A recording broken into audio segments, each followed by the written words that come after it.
What if Stannis Baratheon burned Melisandre at Castle Black and crowned Jon Snow before marching on Winterfell? Let's explore the depths of it in the video. It is an hour before dawn when Stannis Baratheon walks into the yard of Castle Black and gives the order. No one argues with him.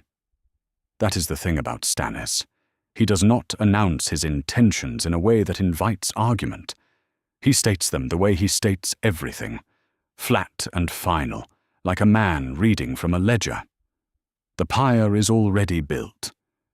It has been standing since the previous evening, the logs stacked with the careful geometry of a man who does not believe in waste. The garrison watches from the walls and the doorways, Black brothers and Southron soldiers packed together in the cold dark, their breath coming out in pale clouds, none of them certain what they are about to see. Melisandre walks to the post herself. That surprises them. She does not fight. She does not plead. She walks through the snow in her red robes, as if she is walking to supper. And when the guards move to bind her wrists to the stake, she looks at Stannis across the yard with those red eyes and says nothing.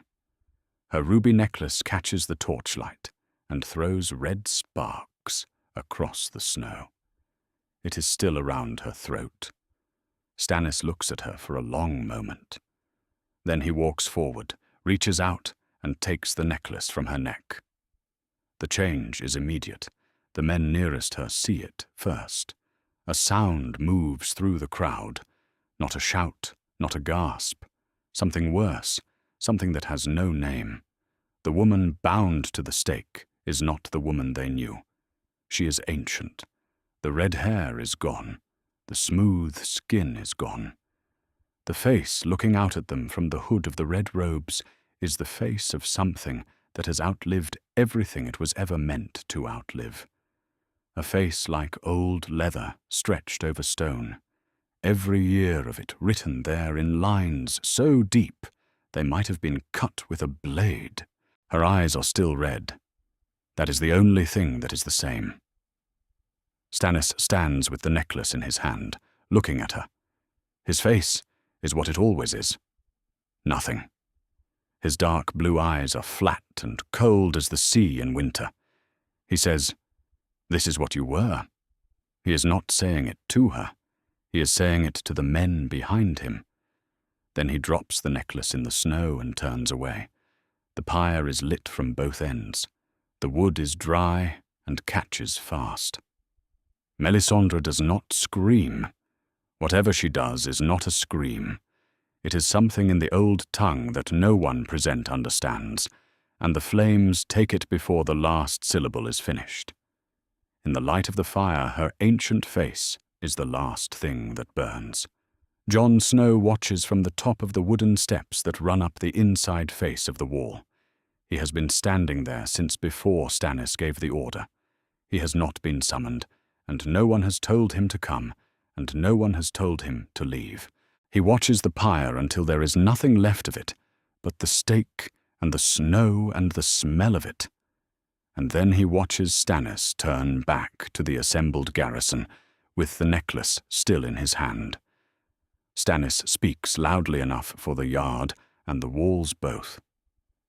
"She told me for 3 years that I was the chosen of the Lord of Light, that I was the prince that was promised, that her God would grant me victory and the Iron Throne if I gave him what he required." He pauses. "She required my daughter's blood. She has required it since before I left Dragonstone. I have been aware of this since Davos Seaworth brought me proof of it months ago, and I chose not to act. That was a mistake. I am correcting it now." No one speaks. The Lord of Light, if he exists, has not given me victory. He has given me defeats at the Blackwater. He has given me a shrinking kingdom and a dead brother and a war I am losing by inches. What he has not given me is a single promise kept. Stannis looks out across the faces in the yard. His jaw is clenched so tight it is a wonder his teeth do not crack. "I am done with prophecy. I am done with priests. I am going to take Winterfell with 5,000 men and the law of succession, which is the only thing I have ever truly believed in. And I am going to hold the north long enough to hold off whatever is coming from beyond that wall. That is all. He turns then, and looks up at Jon Snow on the steps. The yard goes very quiet. Jon comes down the steps slowly. He has not slept. He has been Lord Commander for long enough that sleeplessness has become a kind of weather he lives in, something he moves through rather than fights. He is 17 years old, and he looks older than that and younger than that at the same time. Ned Stark's long face on him, the grey eyes, the dark hair, already overdue to be cut. He walks through the snow to where Stannis is standing, and stops. Stannis reaches inside his cloak. He produces a circlet. It is iron, not gold. No rubies, no stag sigil worked into the metal, nothing ornamental about it. It is the simplest thing you could call a crown and still mean it. I offered you Winterfell, Stannis says. I offered you your father's name. You refused both because of your vows. He holds the circlet up. I am not asking. Jon looks at the crown in Stannis's hand. He does not reach for it, and he does not step back. You can't just... I can, Stannis says. A king can. That is the definition of the word. He steps forward.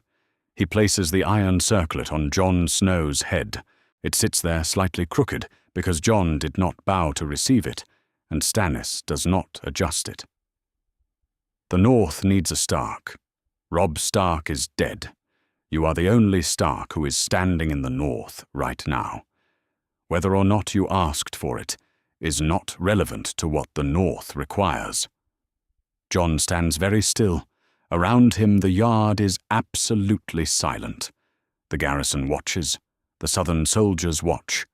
Up in the king's tower, a window shutter opens, and a face appears and disappears again. My vows are still your vows, Stannis says. I am not asking you to be a king instead of a Lord Commander. I am asking you to be both, because the realm is dying and there is no one else. Men have held 2 offices before. It is not unprecedented. It is not comfortable. Neither is any of this. He looks around the yard. I am going to march in 2 hours. I am leaving 83 men at this wall.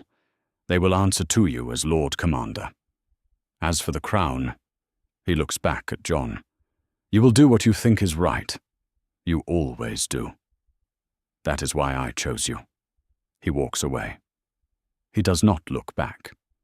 Jon stands in the yard with the iron crown on his head, while the garrison watches him, and the smell of the pyre hangs in the cold air. He does not take the crown off. He does not straighten it. He stands there for a long moment, with his hands at his sides, and his grey eyes moving across the faces in the yard.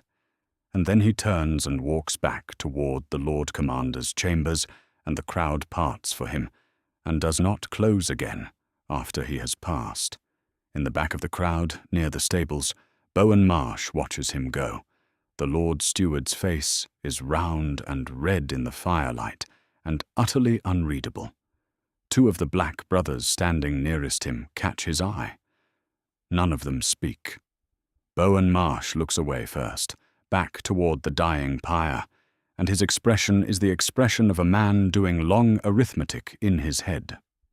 2 hours later, Stannis Baratheon rides out of Castle Black at the head of 1,500 men. The column moves west along the base of the wall in the grey pre-dawn, the horses' hooves punching through the crust of old ice, the banners of the golden stag hanging limp in the still air. Jon watches from the top of the wall. From up here, the column looks like a dark line being drawn across a white page. Stannis does not look back. Jon watches until the column has gone around the curve of the wall and out of sight. The crown is still on his head.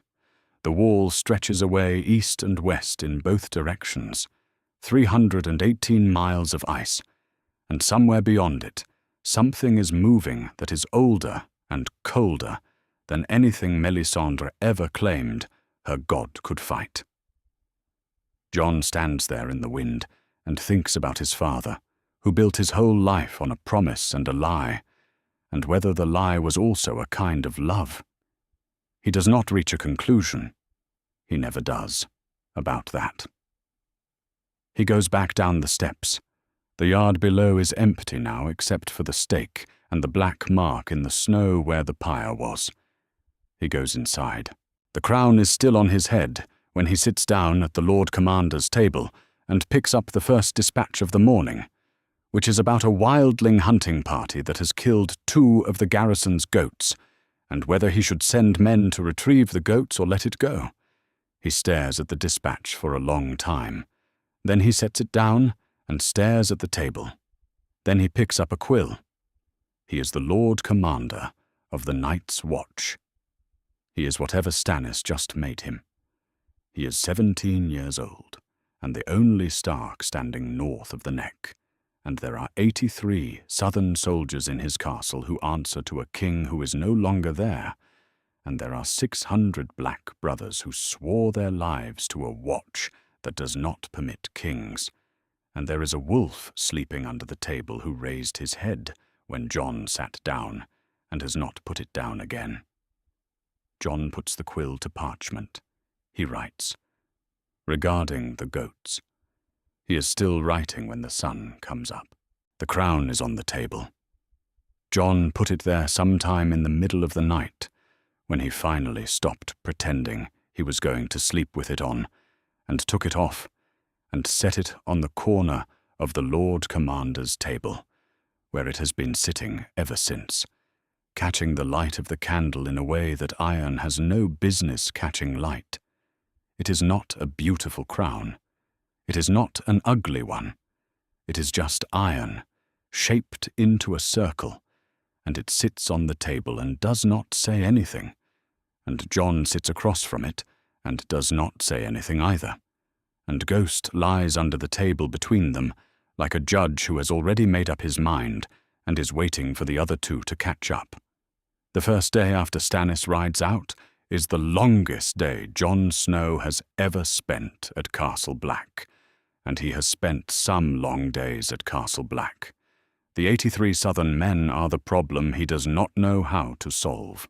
They are stationed in the Lance and the Grey Keep and 3 of the smaller outbuildings, and they are perfectly disciplined because Stannis trained them to be perfectly disciplined, and they are entirely outside Jon's chain of command because they are the king's men, and the king is gone, and the Lord Commander of the Night's Watch is not their commanding officer, except that the Lord Commander of the Night's Watch is apparently also a king now, which should resolve the problem, except that it does not, because Jon does not know how to be a king, and the 83 men know it, and the 600 black brothers know it, and the wildlings camped outside the gate definitely know it.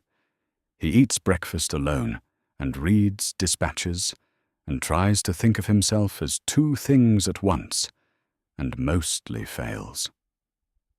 Val comes to him just after midday. She does not knock. She has never knocked.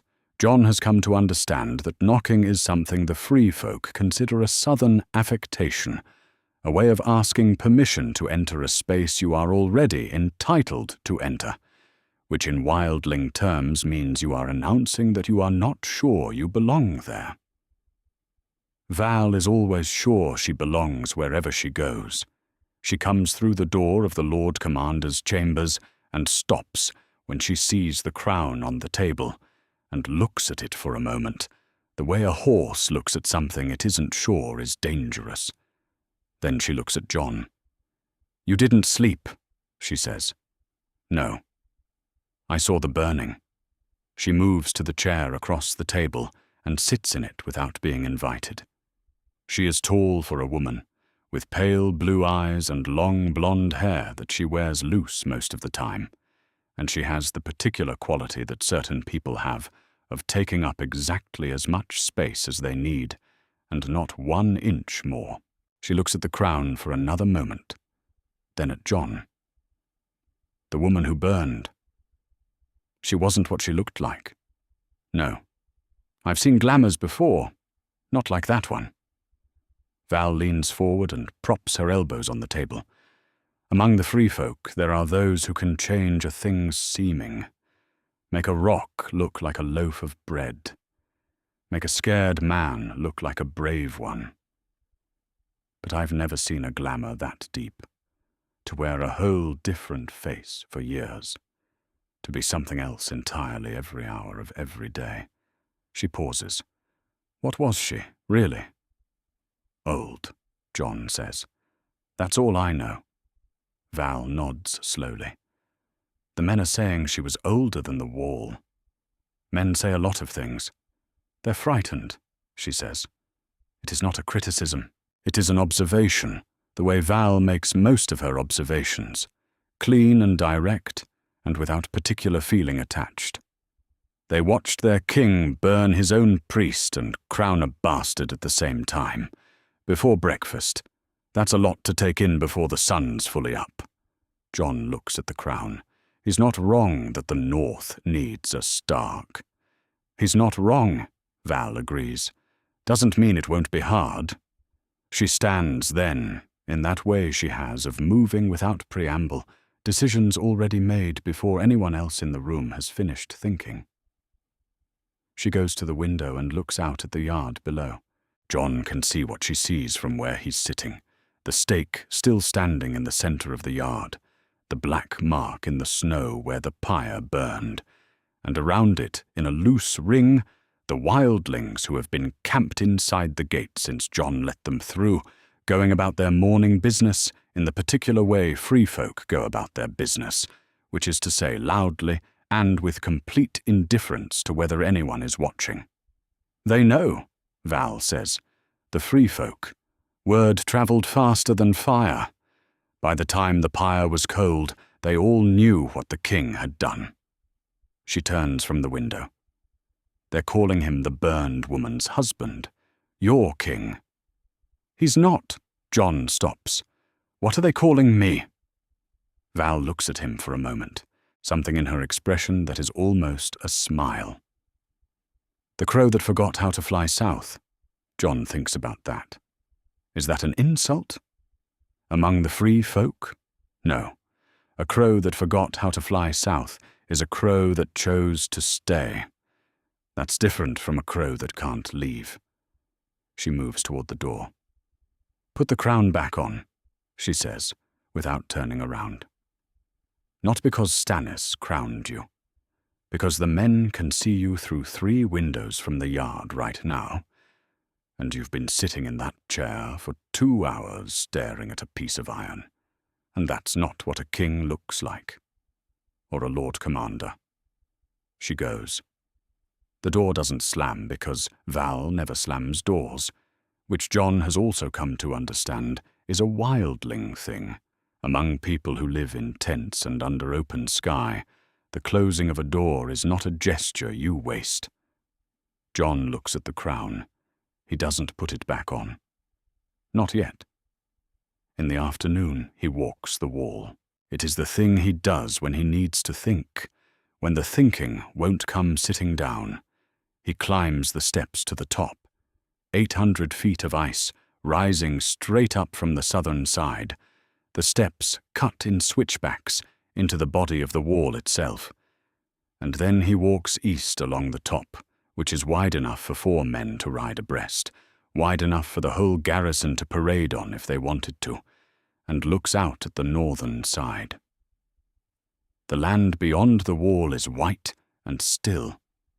The haunted forest starts a 1/4 mile out, the black trees standing in their close ranks, and beyond the trees, the land rises toward the hills that eventually become the mountains that eventually become the Frost Fangs, and somewhere in all of that, the dead are moving, or have been moving, or will move when they are ready, and the living things that are driving them have been awake since before any god anyone currently worships was thought of.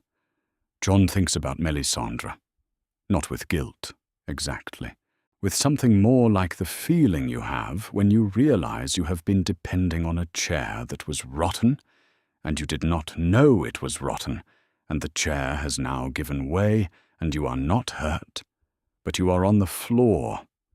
She had been certain. That was the thing about her. Absolute, total, unbroken certainty. She had looked into her fires and seen Stannis as the savior of the world, and she had never doubted it for a moment, not in front of Jon, not once. He had not believed her, but he had believed in her certainty, which is a different thing, and more dangerous. Now there is no fire, no prophecy, just the wall and the wind and the snow that goes all the way to the end of the world. He is thinking this when he hears the sound below him, and looks down at the southern side of the wall, and sees Wun Wun. The giant is crossing the yard in the particular way giants cross yards, which is with very large steps and a complete lack of concern for the small things in his way. He is heading toward Hardin's tower, where his quarters are, carrying what appears to be half a pine tree under one arm. The wildlings scatter in front of him without any particular alarm. The Black Brothers give him considerably more room. 2 of the 83 southern soldiers standing near the lance press themselves flat against the wall as he passes, and Wun Wun doesn't appear to notice them, which is probably for the best. He is the largest living thing Jon has ever seen, and he is currently the most uncomplicated resident of Castle Black, which tells you something about the current state of Castle Black. Jon watches him reach the tower and duck through the entrance. Somewhere in the yard below, one of the wildlings says something loud in the old tongue, and 3 others laugh. The southern soldiers near the lance have not relaxed. They are still pressed against the wall, as if they are hoping to become part of it. Jon looks at them for a while. They are good men, he thinks. They are exactly what Stannis trained them to be. They will do what they are told, and they will fight where they are pointed, and they will not complain about the food, which is more than you can say for most of the Black Brothers. They just have no idea who is supposed to be telling them what to do, and the man who is supposed to have an answer for that question is standing on top of the wall staring at them, and hasn't said a word to any of them since the pyre went cold. He goes back down the steps. The raven comes from Eastwatch just before supper. Jon recognizes the seal, the anchor and the wave of House Seaworth, which Davos uses because Stannis told the men at Eastwatch to use it for the Queen's correspondence during the march. The letter is not from Davos. The handwriting is unsteady, the letters formed with the particular careful pressure of someone who has not been writing very long, who treats each letter as its own small problem to be solved. It says, Lord Commander Snow. I heard what Father did. They told me this morning. Sir Axel told me, and then the Maester told me, and then 2 of the guards told me, because I think they thought I hadn't heard yet, which I had.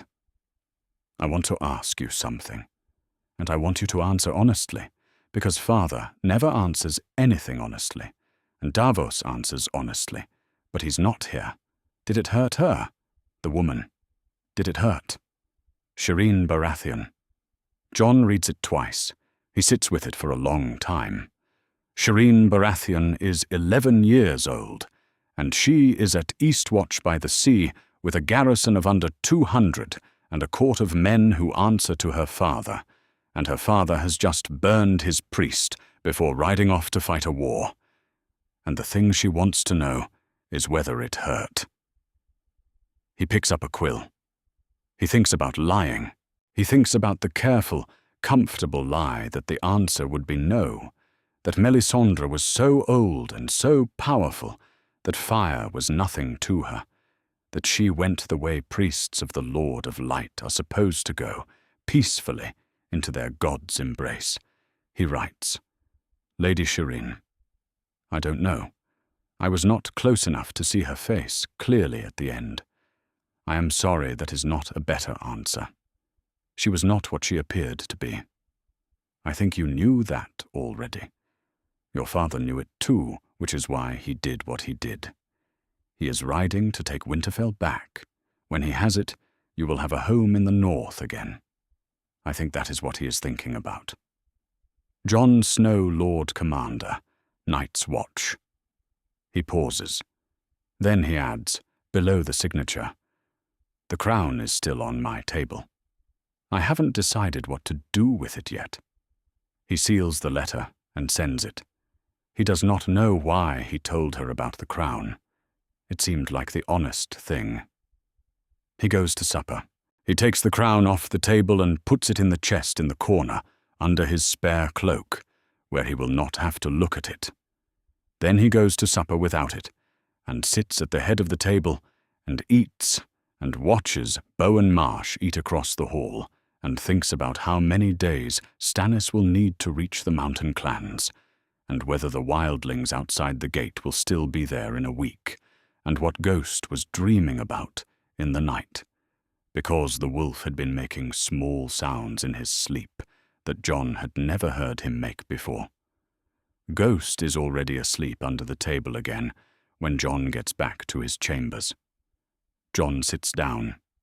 He does not take the crown out of the chest. He reads the last of the evening dispatches. He blows out the candle. In the dark of the Lord Commander's chambers, Castle Black settles into the particular quiet of a place that is holding its breath, waiting to see what comes next. And outside the window, the snow falls steadily on the southern side of the wall, and in the yard below, the stake stands alone in its black ring, and the fire that burned there is already a day old and growing colder by the hour. The hall smells of tallow and wet dog and roasting meat that has been on the fire too long, and Stannis Baratheon sits at the head of a table that is older than his father's father and eats nothing. This is not unusual.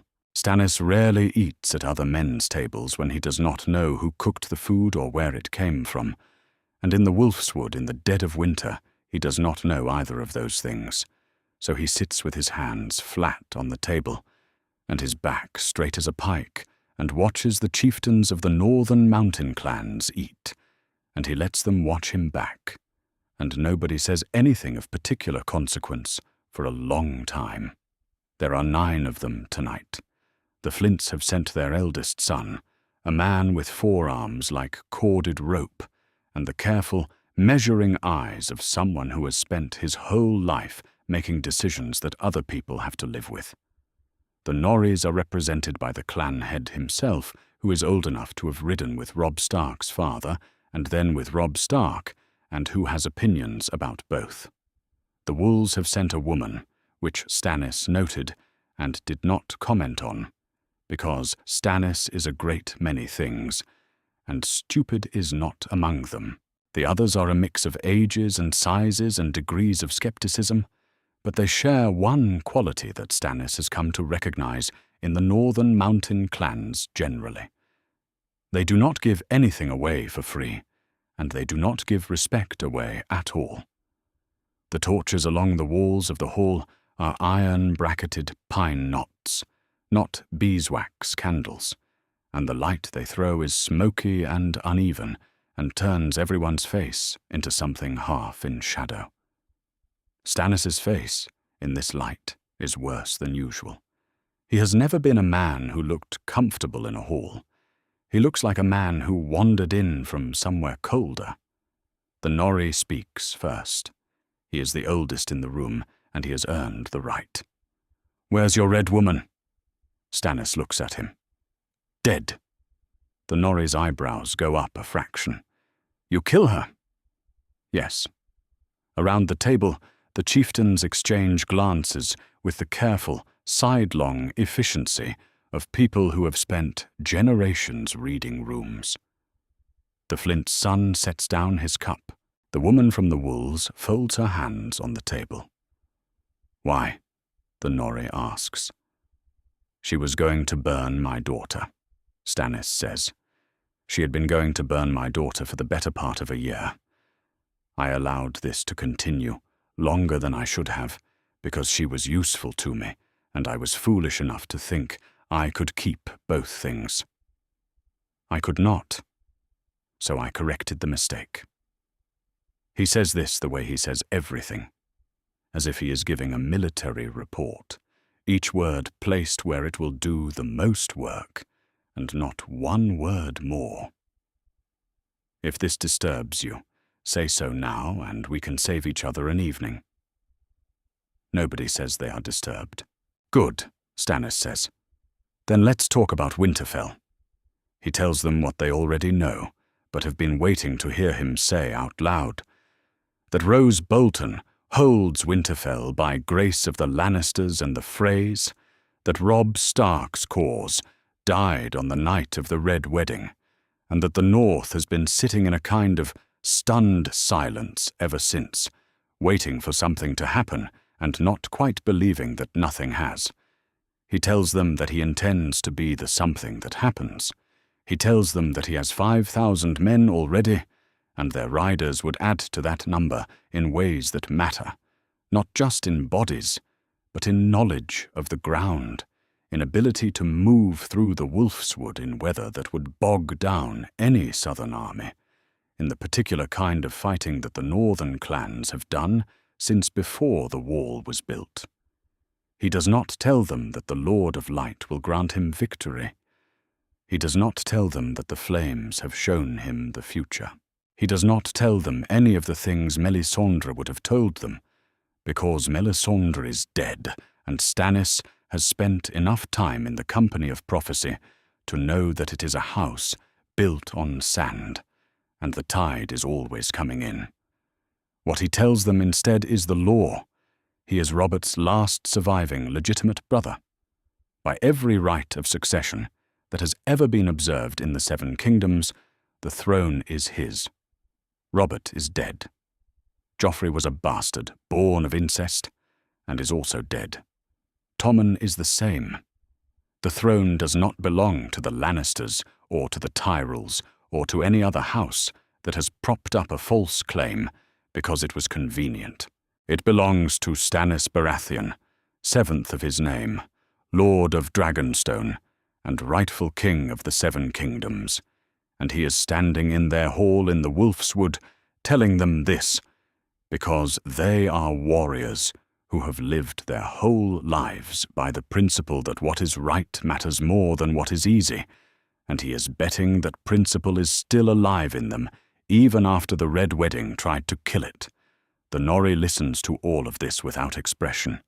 When Stannis finishes, the old man picks up his cup and drinks and sets it down. Who rules the North? He asks. When you take Winterfell, who do you put in the seat? The room waits. This is the question they have all been turning over since Stannis arrived. This is the question under all the other questions. Jon Snow, Stannis says. The silence that follows has a particular quality to it. It is the silence of people recalibrating. Ned Stark's bastard, the Norrie says slowly. It is not a question. It is a man repeating something to make sure he heard it right. Ned Stark's son, Stannis says. I have legitimized him. He holds the wall. He commands the Night's Watch. He has held Castle Black through a winter attack and a wildling host and the aftermath of both. And he is 17 years old. And he is the most capable 17-year-old I have encountered in 36 years of encountering people. If you have a better Stark to offer me, I will hear it. I haven't found one. The Flint son says, carefully, he let the wildlings through the gate. He did, Stannis says, because the wildlings were being driven south by something that will not stop at the wall if the men on the wall are too few to hold it. The boy made a decision that his sworn brothers tried to kill him for, and that I believe was correct. The fact that correct decisions are sometimes unpopular is precisely the reason The North needs a man who will make them. Another silence, different from the first. We rode for Robb Stark, the wool woman says. She is somewhere in middle age, with grey in her hair and no softness anywhere about her. Her voice is steady and deliberate. We rode for Robb because he was Ned's true-born son, and the North remembers what Ned was. A bastard is not the same thing. No, Stannis says. He is not. He is also the only Stark who is standing in the North right now, so unless you are prepared to wait for Sansa Stark to find her way home from the Vale, or for Rickon Stark to be retrieved from Skagos, which I am told is possible but not soon, you have a choice between Jon Snow and no Stark at all. I know which choice Ned would have made. I believe you know it too. The wool woman looks at him for a long moment. Then she looks at the Norrie.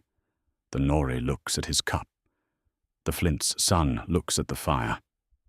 How far is it to Winterfell from Deepwood Motte? The Norrie asks finally. And there it is. Not a pledge. Not even close to a pledge. But a question about distance means a man is thinking about marching, and a man who is thinking about marching is a man who has moved from no to maybe, and maybe is where wars are won from. Stannis tells him how far. He tells him about the Wolf's Wood and the King's Road, and what his outriders have said about the state of the road in this weather.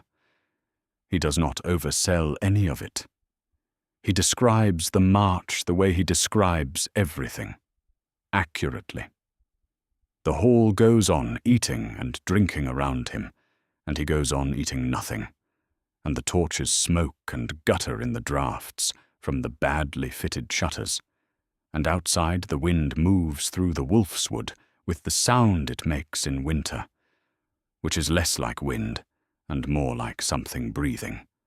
It is close to midnight when the raven finds him.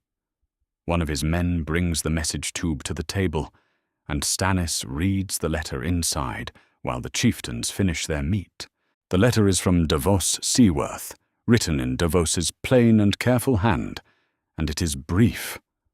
Wyman Manderley has pledged his ships. His men are ready to march when called. He sends greetings to the king and says to tell him that White Harbour is with him. Stannis reads it twice. He folds the letter and puts it in his cloak. He does not announce it to the hall. He does not let anything that might be called relief move across his face. He simply puts the letter away and picks up the cup of water that he has had in front of him all evening. Not wine, never wine. And drinks. The Norrie is watching him. Good news? The old man asks. Sufficient news, Stannis says.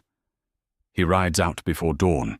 The column forms up in the dark outside the clan's hall, the horses stamping and blowing fog, the men pulling on their gloves and settling their swords and saying the things soldiers say to each other in the dark when they are not sure if the day is going to be a bad one.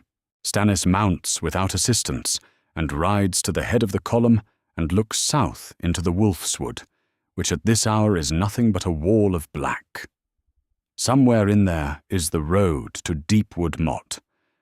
Somewhere beyond that is the march to Winterfell.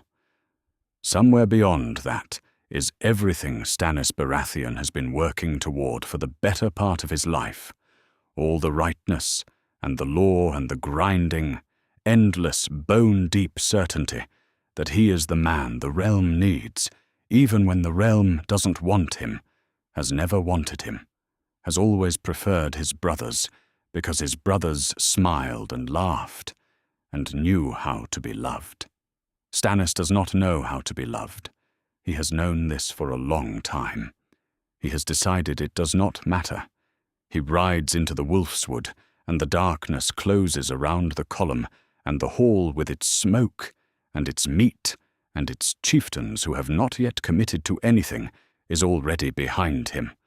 And he does not look back, and the trees go on for miles.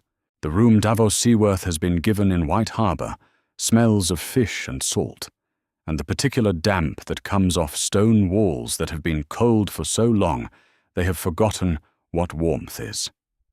It is not an unpleasant smell. Davos grew up in Flea Bottom, where the smells were considerably worse, and he has spent enough of his life at sea that brine is something close to a comfort. He sits at the small table by the window, with a candle burning low, and Jon Snow's letter in his hands, and reads it for the third time. The letter is careful. That is the first thing Davos notices about it. The careful way it is written, each sentence measured before it is committed to parchment, the way a man writes when he is not sure who else might read the letter before it reaches its intended eyes. Jon writes like a person who has learned that words, once sent, cannot be recalled, and has decided to treat that fact as a discipline rather than a limitation. He tells Davos about the burning. He tells it plainly, without drama, the way you tell a thing that happened when you were there and did not look away. The pyre, the garrison, the necklace coming off in Stannis' hand, what the garrison saw when the glamour broke.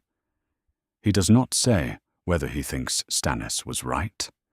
He does not say whether he thinks Stannis was wrong. He writes, "I watched him ride away, and I have been trying to decide ever since whether what I feel is relief or something else. I haven't decided. I do not think it is the sort of thing that resolves quickly." Then, at the bottom of the letter, almost as if added after the rest was already sealed and then reopened, "The crown is on my table. I am wearing it less than Stannis intended, and more than my vows permit. I do not know how to write about this to anyone else, so I am writing about it to you." Davos sets the letter down on the table and looks at the candle for a while. He thinks about Edric's storm. He thinks about the boat in the dark harbour at Dragonstone, the boy wrapped in a cloak, the instructions he had given about where to go and who to find in the free cities, the particular weight of a sleeping child who does not yet know he is being smuggled to safety.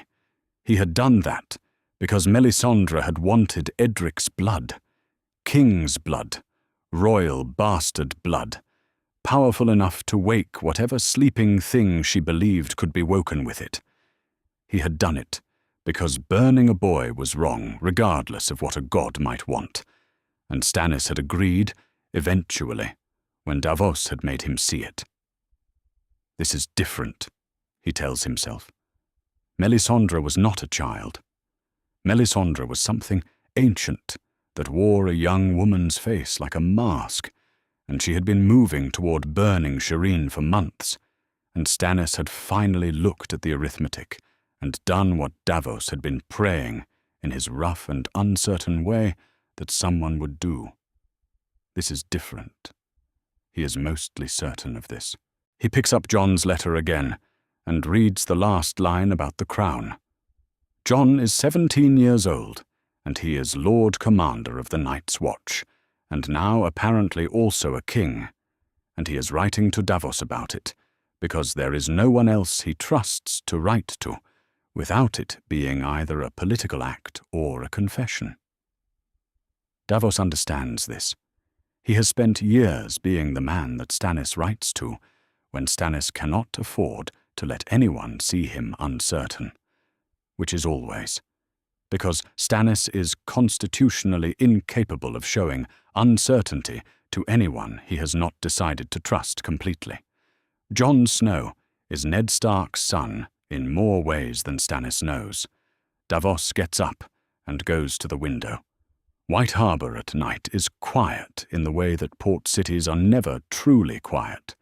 There is always something moving on the water, always a light somewhere on the docks, always the sound of rigging and the creak of hulls, and somewhere a man shouting something that the wind takes apart before it arrives.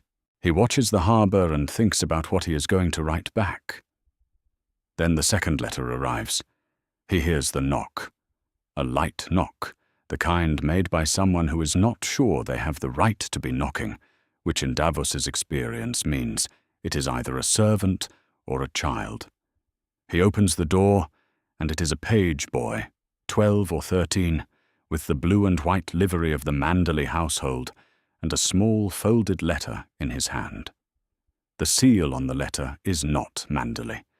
It is a crude attempt at an anchor and a wave, drawn in sealing wax by someone who does not have a proper seal to hand, and Davos knows it immediately.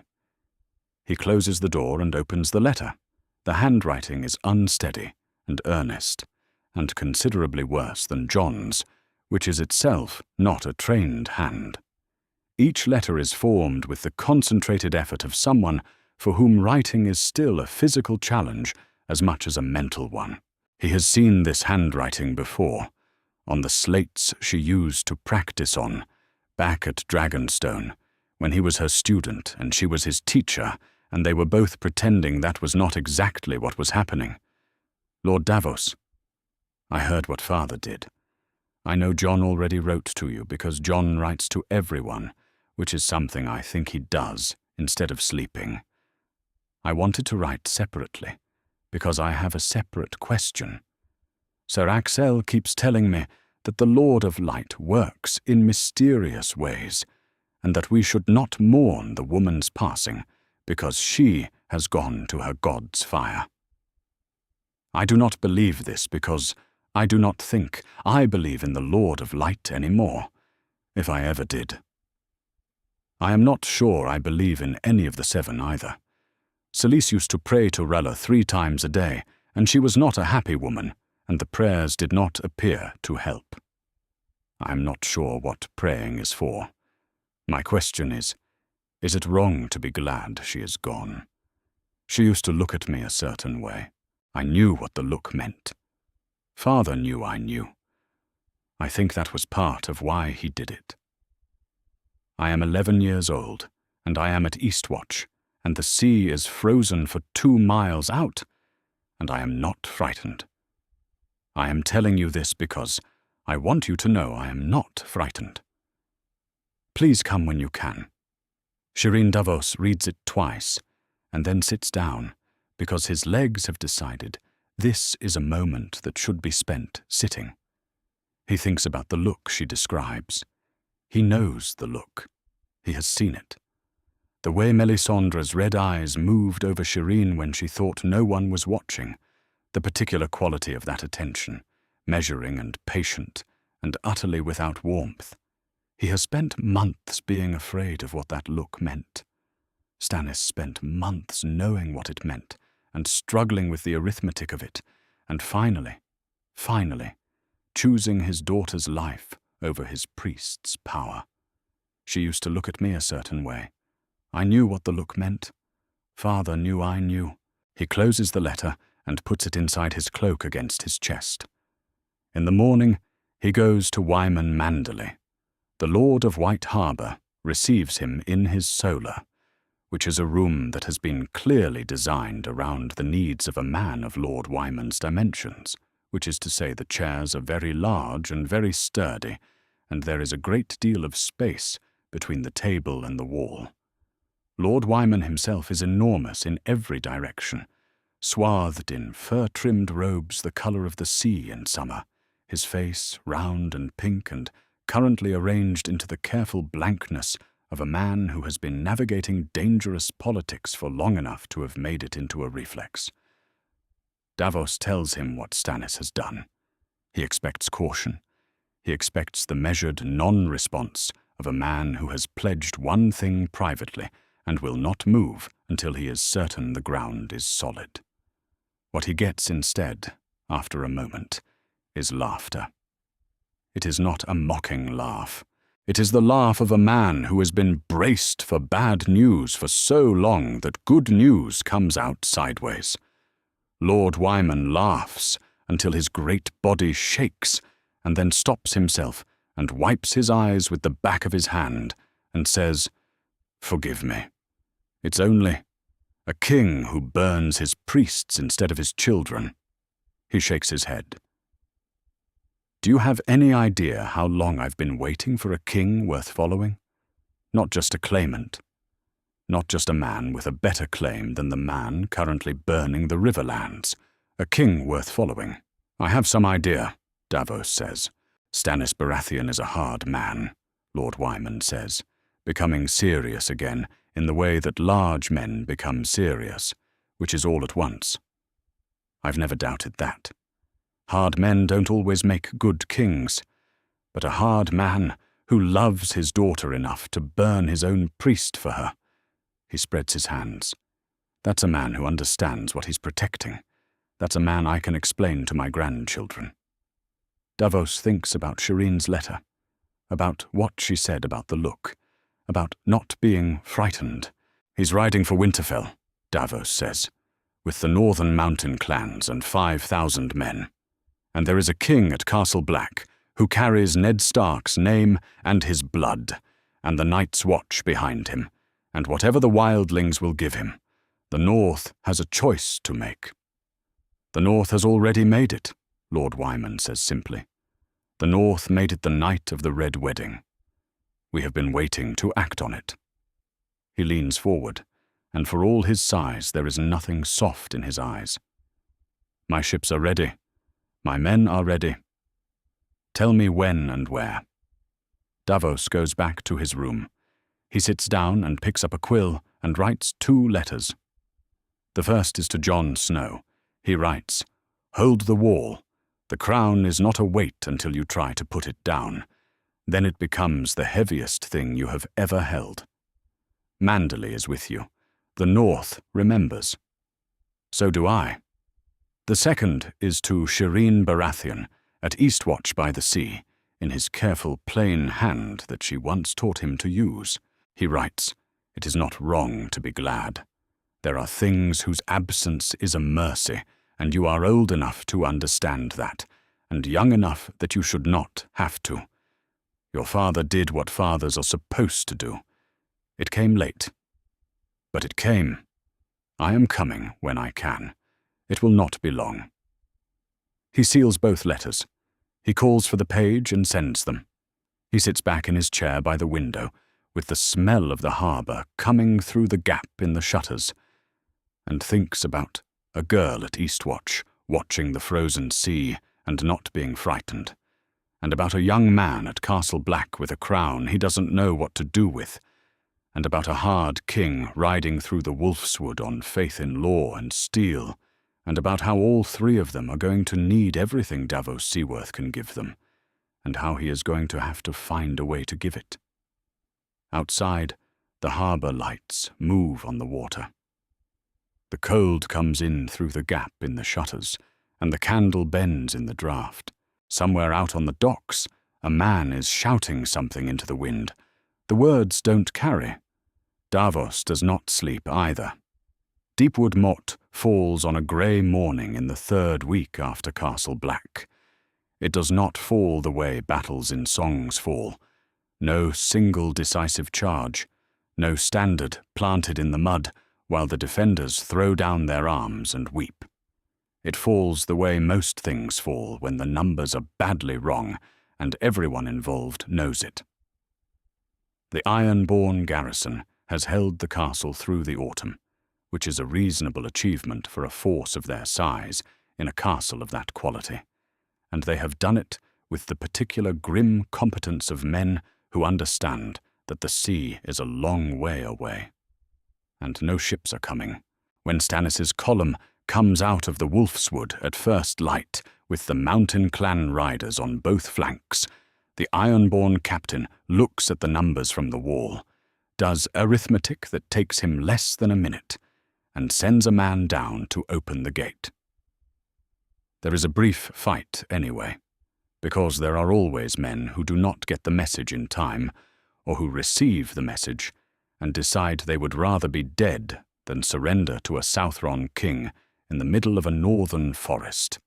These men are accommodated. By mid-morning it is done.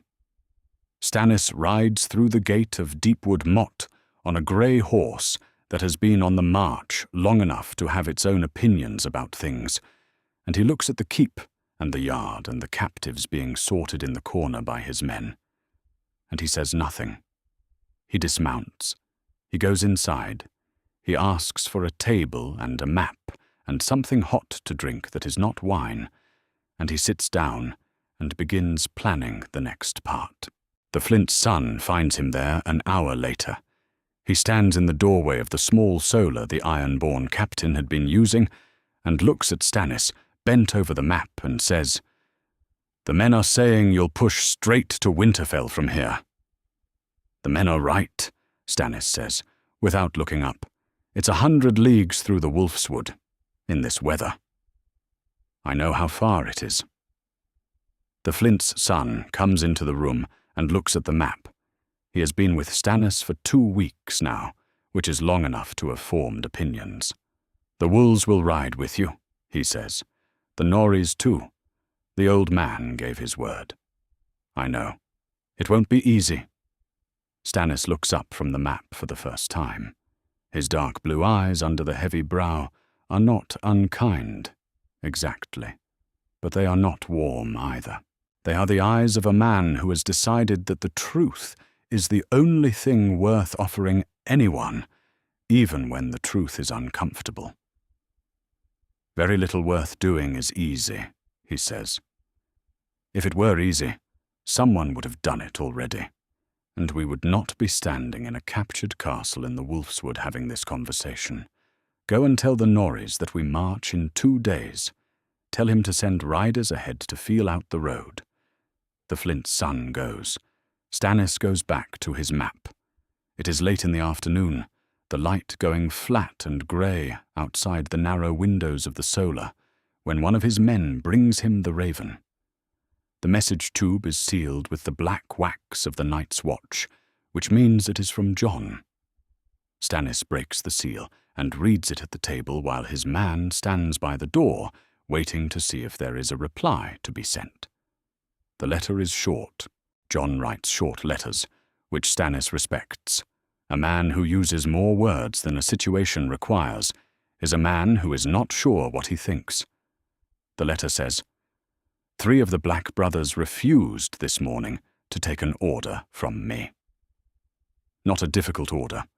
An order about the rotation of the watch on the eastern rampart, which has nothing to do with anything except the rotation of the watch on the eastern rampart.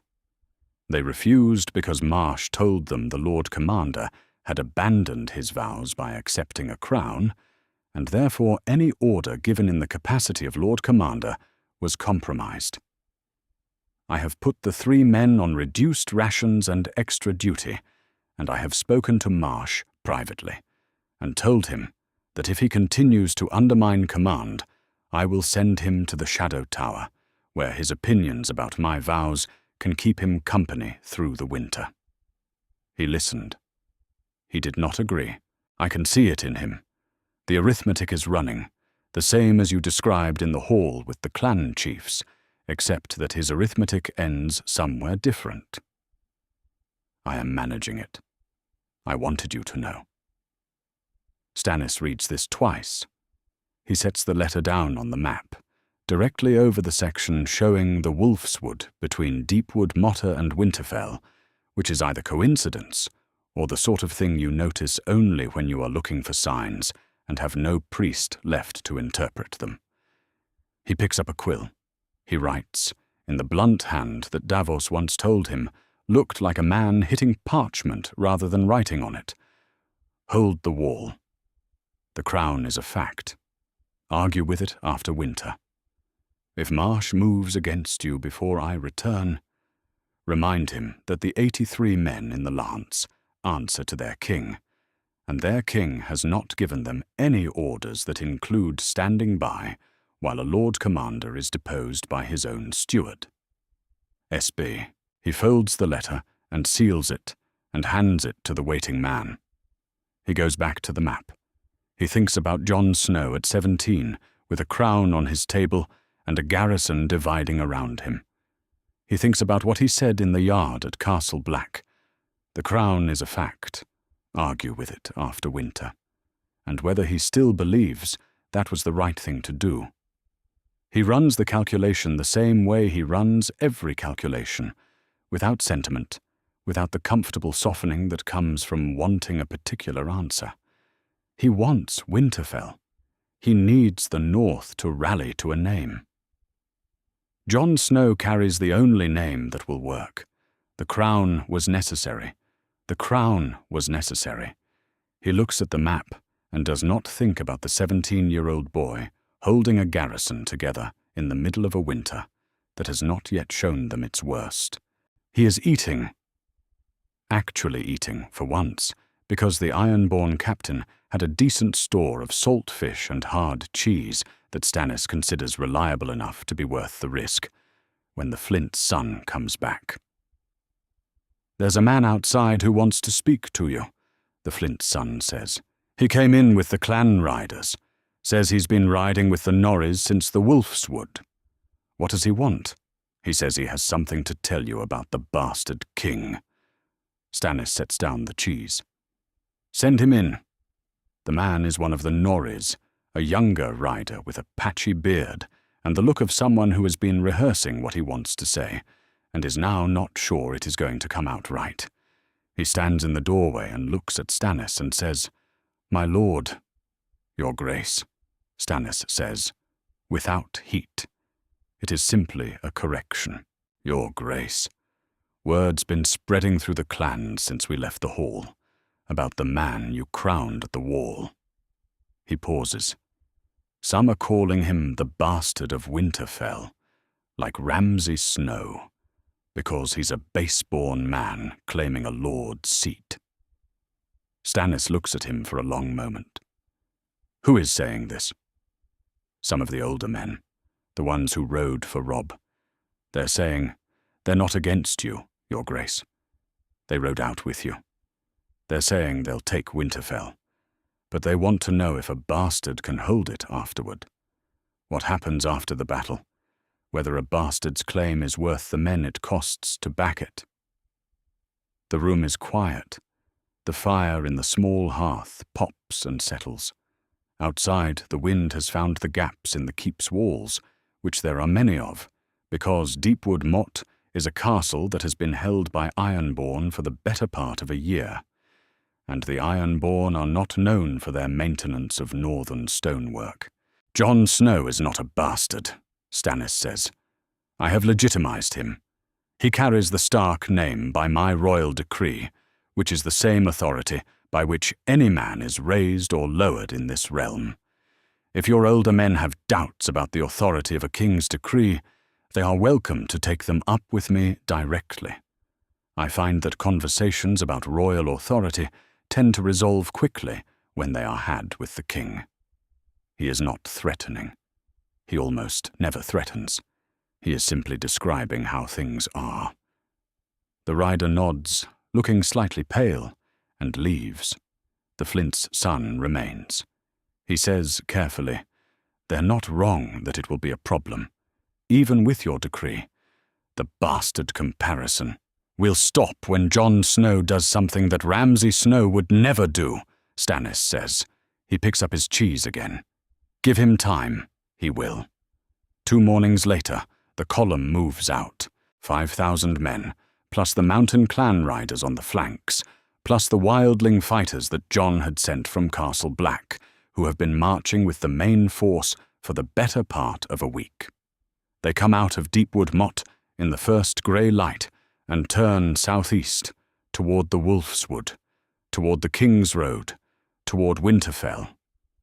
The banners go up as they march, the golden stag of House Baratheon, the winter sun of the Flints, the standard of the Norries, the marks of the Wolves and the Liddles, and the Harkleys, and the Burleys and the Norths, a forest of sigils moving through an actual forest. It is the largest combined northern force since Robb Stark called his banners 3 years ago. It is considerably larger than what took the Whispering Wood and the camps of Jaime Lannister. Stannis looks at it from the front of the column and permits himself nothing that anyone watching could have called satisfaction, because satisfaction is a feeling that belongs to men who have already won, and Stannis has not won anything yet. He rides southeast into the Wolf's Wood. The trees close in around them, black and close, the bare branches making a lattice of the sky above the road. The snow on the ground is old and crusted, and the horses break through it with every step, which slows them, which Stannis has accounted for in his planning. The first day they make 10 miles, the second day 12. On the third day, the road improves slightly, and they make 15, which Stannis considers adequate. On the fourth day, it begins to snow. Not a flurry. Not the kind of snow that coats things prettily and stops. This is the kind that starts slowly, and then does not stop, that fills the air until the men at the back of the column cannot see the men at the middle, that turns the road into something theoretical, a direction rather than a surface. By midday, the column has slowed to a walk. By afternoon, it has slowed to something less than a walk. Stannis rides at the front, which is where he always rides, on the grey horse that has now definitively developed opinions about the situation and is expressing them through the angle of its ears. He looks at the snow coming down in the failing light and does not look worried. He does not allow himself to look worried. He calculates miles remaining, days of supply, condition of the men, likelihood of the storm breaking within 24 hours versus 48. The numbers are not comfortable, but they are not yet catastrophic. They make camp early, inside the trees where the canopy cuts the snow enough to make it manageable, and the men light fires and eat and curse the weather and wrap themselves in every piece of cloth they own, and the column settles into the particular, miserable patience of soldiers who understand that the enemy right now is not a man, but the sky, and that no one is going to charge the sky. Stannis sits in his tent and looks at his map and thinks about Winterfell and about Jon Snow holding a wall in a garrison that is dividing around him, and about a girl at Eastwatch watching the frozen sea, and about Davos somewhere between White Harbour and here with ships pledged and men ready. He has burned his priest. He has shed his prophecy. He has nothing left but the law and the steel and the snow that is falling on everything he needs to reach, and he is going to reach it anyway, because he is Stannis Baratheon, and this is what he does. He blows out the lamp and lies down in his armor, and does not sleep, because there is too much to plan, and planning does not stop for weather. The hall they eat in is not the hall that burned. That one is gone. The common hall, the oldest building inside the castle, the one that had been there since before anyone currently alive at Castle Black was born, burned to the ground in the Battle of Castle Black, when fire was still something men set rather than something men fled. What they eat in now is a long, low building that was once a storage warehouse, and before that probably something else, with rough-hewn tables that were built for function rather than comfort, and a hearth at each end, that together manage to bring the temperature of the room up to something that merely feels like cold, rather than something that actively tries to kill you. Jon has been eating in this room for weeks.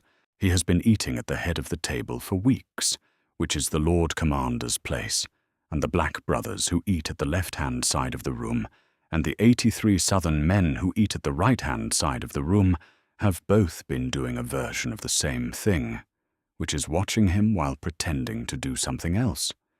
Jon has become accustomed to being watched while people pretend to do something else. It is one of the more consistent features of command. Today the watching is different. He knows it before he sits down. He can feel it in the quality of the silence when he walks in, the way the conversations that were happening stop and resume at a slightly different register, quieter and more deliberate. He sits. He eats. He watches the room watch him. Bowen Marsh stands up. He stands up in the way that makes clear he has been waiting to stand up, that this is not an impulse, but a prepared thing, that he has thought about the moment and how he will occupy it. He is a round, red man, and he does not look impressive standing up, but he has a voice that carries, and he uses it. "Brothers," he says. The room goes quiet. He takes a breath, and then, in a voice that is steady and measured, and has clearly been practiced, he reads the Night's Watch vows. All of them. Every word. He reads them from memory, which means he has been carrying them in his head, like a weapon he has been waiting to draw. And as he reads them, the room holds very still, the way rooms hold still when something important is happening, and everyone present is deciding where they stand before anyone has to say so out loud. Night gathers, and now my watch begins. It shall not end until my death. I shall take no wife, hold no lands, father no children. I shall wear no crowns and win no glory. I shall live and die at my post. He does not look at Jon while he reads. He looks at the table in front of him, which is worse. I am the sword in the darkness. I am the watcher on the walls. I am the shield that guards the realms of men. I pledge my life and honor to the Night's Watch, for this night and all the nights to come. He sits down. The echo of it hangs in the room for a long moment, and in the silence, Jon can hear the sound of the wind outside and the fire in the hearths, and one of the younger brothers somewhere near the back of the room shifting his weight on the bench. Then Jon stands. He does not do it the way Bowen Marsh did it, prepared and careful and weighted with intention. He does it the way you stand up when you have made a decision, and the decision has found its moment, and waiting any longer would be a kind of cowardice. He pushes back from the table and stands, and the room, which had been watching him, watches him harder. He lets the silence sit for a breath. Then, too, my father swore those vows, he says. Not to the Night's Watch. He never served. But he swore something like them. To the North, to his family, to the people in his care. He kept them his whole life. He kept them so well that keeping them was what killed him. The room does not move. I took those vows 2 years ago. I mean to keep them. I am not here to hold lands or father children or wear a crown in the way kings wear crowns. I am here because Stannis Baratheon put iron on my head in a courtyard at 4 a.m. without asking, and because the North has a Bolton sitting in Winterfell and the dead are moving beyond the wall, and because someone has to be the face that the Northern Lords rally to, or there will be nothing left to rally. I didn't choose this. I am not taking it off. He pauses. His voice has not risen. It is not a speech designed to stir. It is a statement designed to be clear. The Watch holds the wall. That does not change. I hold the wall as Lord Commander. The crown that Stannis put on my head changes nothing about what I owe this castle and the men in it. He looks at Bowen Marsh then, not with anger, but with the directness of someone who has decided to stop going around a thing and go through it instead. The vows say, I shall wear no crowns and win no glory. I am not wearing the crown for glory. I am wearing it because the North is dying, and there is no one else. And Ned Stark would have done the same thing if Ned Stark had been standing in this yard when Stannis rode in. He would have said no for the same reasons I said no, and he would have been wrong for the same reasons I am wrong to say no, which is that some things matter more than the comfort of your principles. He sits down. The room holds its quiet for a long moment. Then somewhere on the right side, one of the southern men begins to eat again, the sound of his spoon against his bowl very loud in the silence, and after a moment, another man follows, and then another, and the particular silence that had filled the room when Bowen Marsh stood up, begins to dissolve back into the ordinary sounds of men eating in a cold hall. Bowen Marsh does not eat. He sits with his hands flat on the table and his round red face giving nothing away, and Jon can see the arithmetic still running behind his eyes, and knows that nothing that was just said has resolved it, only suspended it. The arithmetic will keep running. It is not the kind of arithmetic that stops. Val comes to him afterward, in the yard. He is standing near the eastern wall, watching 3 of the wildlings and 2 of the southern soldiers attempt a transaction that involves a fur cloak, a knife, and what appears to be a disagreement about the fair value of each. The transaction is being conducted entirely without a shared language, which has not prevented strong opinions from being expressed by all parties. "That went better than it should have," Val says, coming to stand beside him. "It went the way it went," Jon says. "Marsh hasn't moved. He's just waiting. Men who wait are sometimes more dangerous than men who act." "Sometimes," Jon agrees. "And sometimes they wait long enough that the thing they were waiting to prevent has already happened, and the waiting was all they did." Val looks at the transaction by the eastern wall, which has entered a new phase involving both parties pointing at the sky in what may be an attempt to invoke the weather as a neutral arbitrator. "The free folk have a saying," she says. "Among the free folk, a king who does not want to be king is the only kind worth following." Jon glances at her. "You said that to me already." "I know. I'm saying it again because the first time you didn't believe me." He looks back at the yard. The transaction by the wall has apparently resolved. The fur cloak has changed hands, the knife has not, and all parties appear to consider this satisfactory. "I believe you," he says. "I don't know what to do with it." "Yes, you do," Val says. She turns and walks back toward Hardin's tower, and Jon watches her go, and then looks up at the wall above them, which goes on for 300 miles in both directions, and has been standing longer than any living thing south of it. He writes the Raven that evening. He has been thinking about it since the meal, turning it over, deciding what to put in and what to leave out. A raven to northern lords is not a private letter. It is a political act, even if you write it in your own hand, even if you seal it with the black wax of the Night's Watch rather than the stag of the Baratheons. Whatever he writes, it will be read and reread and passed around rooms and argued over, and the words he chooses will mean more than the words themselves. He writes 6 drafts. He burns 5 of them.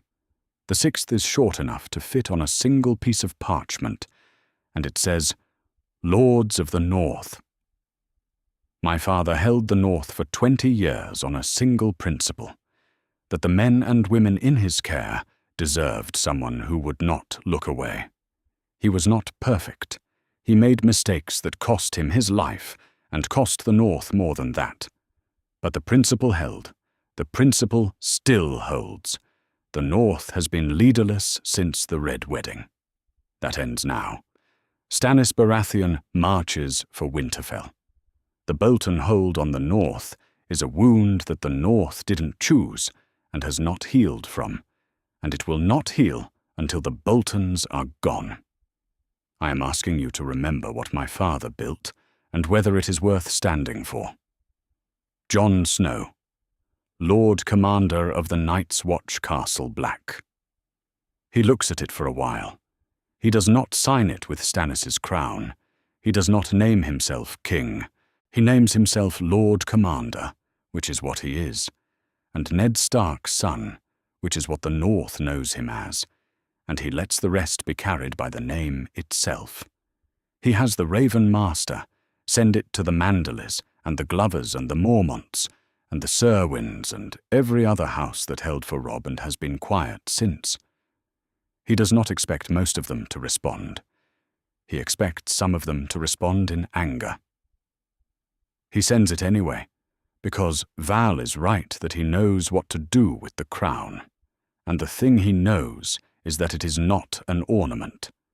It is a signal fire. You light it, and you wait, and you see who comes. He goes to bed with the crown in the chest under his spare cloak, and Ghost on the floor beside the bed, the wolf's white sides rising and falling, with a steadiness that Jon has always found useful to watch when the thinking will not stop. He watches Ghost breathe and thinks about his father, who never looked away, and about the cost of that, and whether the cost was worth it, and about Stannis riding through the Wolf's Wood without a priest or a prophecy, which is the answer to that question, even if it is not the comfortable one. He sleeps. Not well, but he sleeps. In the morning, the Raven Master tells him 2 houses have already sent responses. The Glovers sent a bird back within hours. The Mormonts, who are based at Bear Island and apparently never sleep, sent one before dawn. He reads both letters. Neither of them says yes, and neither of them says no. Both of them say, "We are listening." Jon reads them twice, and then puts them in the chest with the crown, and goes to read the morning dispatches, which are about goats again.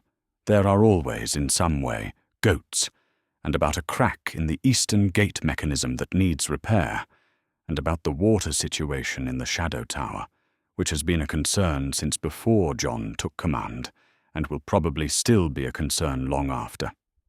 He picks up the quill. He begins to write. Outside the window, the wall stands in the morning light, pale and vast and cold, and somewhere beyond it, the world that is coming has not arrived yet, but is on its way. And in the yard below, the stake still stands in its black ring of ash, which no one has moved, because no one has been sure who the job of moving it belongs to. Jon has decided it belongs to no one. Some marks are meant to remain. The snow does not stop. That is the thing about it. It does not stop in the way that northern snows sometimes stop, suddenly and completely, as if the sky has made a decision and moved on to other business. This snow has no interest in stopping. It comes down in the 4th day of the march in the way that serious things come, without announcement or apology, filling the air so thoroughly that the men at the rear of the column cannot see the men at the middle, and the road beneath their feet disappears and becomes a theory, a direction they are choosing to believe in, because believing in it is the only option that leads anywhere. Stannis rides at the front. He has always ridden at the front, which his commanders have told him on multiple occasions is tactically inadvisable, and which he has continued to do on the grounds that a king who rides behind his men in weather like this is not a king who gets to keep complaining about the morale of his men. The grey horse is managing the snow with the resigned competence of an animal that has decided this is simply what life is now. Stannis respects this in the horse. He tries to apply the same philosophy to himself. The column slows to a walk. The walk slows to something less. By mid-afternoon, they have covered perhaps 4 miles from the morning's camp, which is 4 miles closer to Winterfell than they were, and not nearly as many miles as the plan required. Stannis calls the halt when the light starts to go. The camp goes up in the trees, which at least cuts the wind and reduces the snow accumulation enough to make fires possible. And the men do what men do when they are cold and tired and have been walking through a blizzard all day. They eat, they curse, they find the warmest spot available and occupy it with the focused determination of people who intend to be alive in the morning. The Mountain Clan riders manage the cold better than the Southron men, which Stannis expected, and the wildlings manage it better than the Mountain Clan riders, which he also expected. The Southron men are managing it adequately, which is what Stannis requires of anyone, and the full extent of what he expects. He is in his tent with the lamp burning, and the map spread on the portable table that comes apart into 6 pieces and goes back together into 6 different pieces, studying the stretch between here and Winterfell and doing arithmetic when the camp erupts. It is not a loud eruption. It is the kind that happens in the dark, when men are already quiet, and the noise that breaks the quiet is wrong enough in pitch and direction that it takes a moment to understand what it is. He hears horses, not his horses, horses coming from outside the camp perimeter, and then he hears fire, which is a sound you learn to recognize whether you want to or not. And then he hears men shouting. He is out of the tent with his sword drawn before any of his guards have reached him. What he sees? 20 riders, or the retreating shapes of 20 riders, already back in the trees and moving fast, the darkness and the snow swallowing them before any of his men can give useful chase. What they have left behind: 2 of his siege engines are burning, the green wood spitting and hissing in the snow. 3 of the supply wagons are on fire. The horse lines at the south end of camp are in chaos.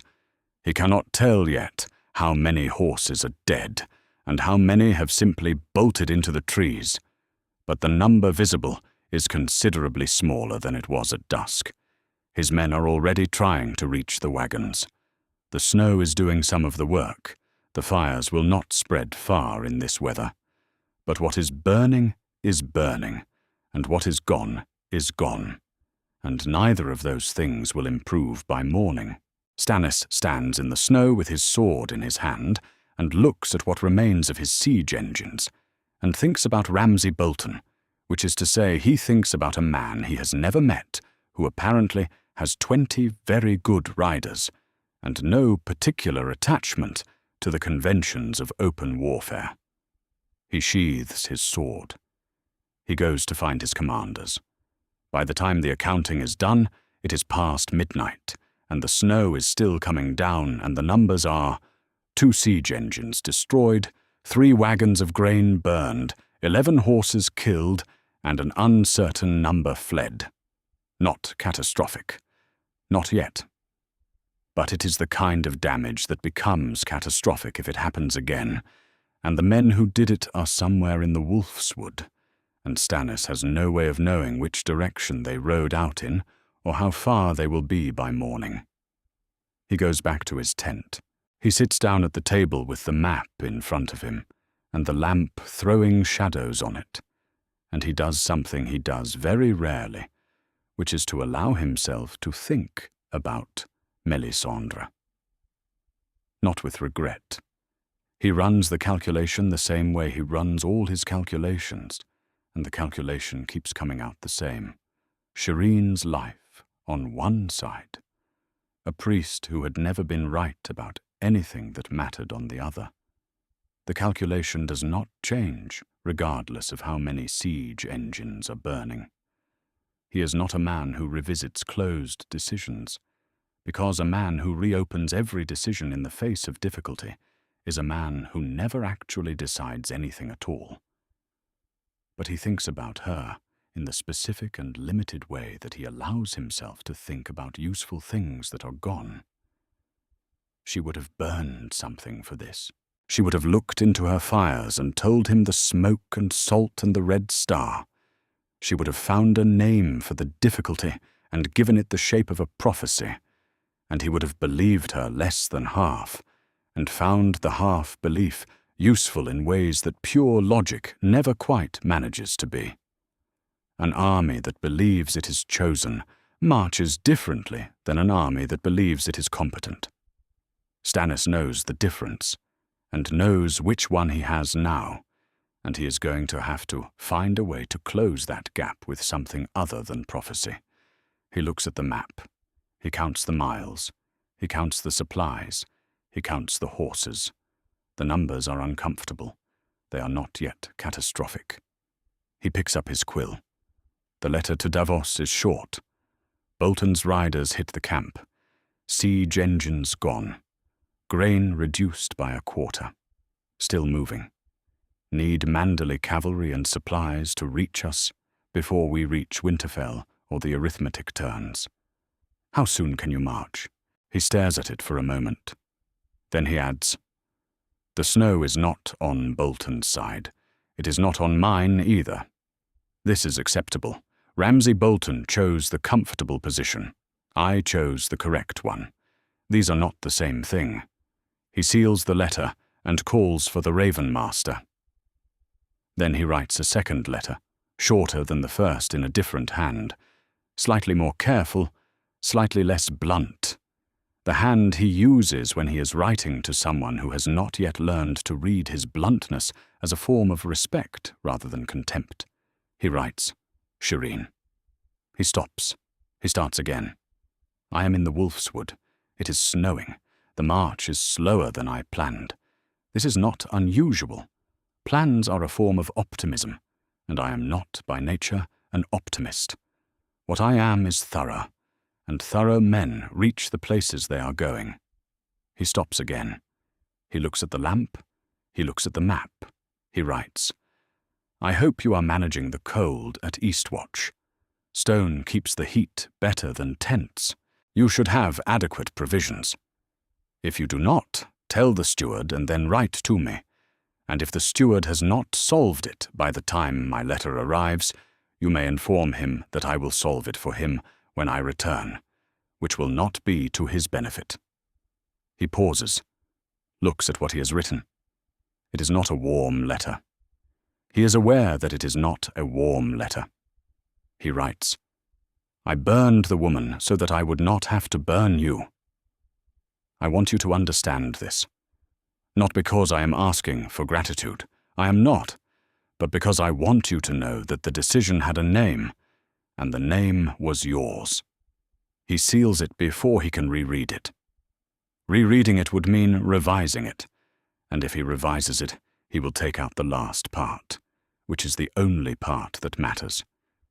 He calls for the Raven Master again. 2 birds go out into the snow, east and southeast, and disappear into the dark. Stannis blows out the lamp. He lies down in his armor on the camp bed, that is the same camp bed he has been sleeping on since the Black Water, which is to say, a piece of canvas stretched across a folding iron frame that has never in its life been described as comfortable by anyone with a spine. He stares at the roof of the tent.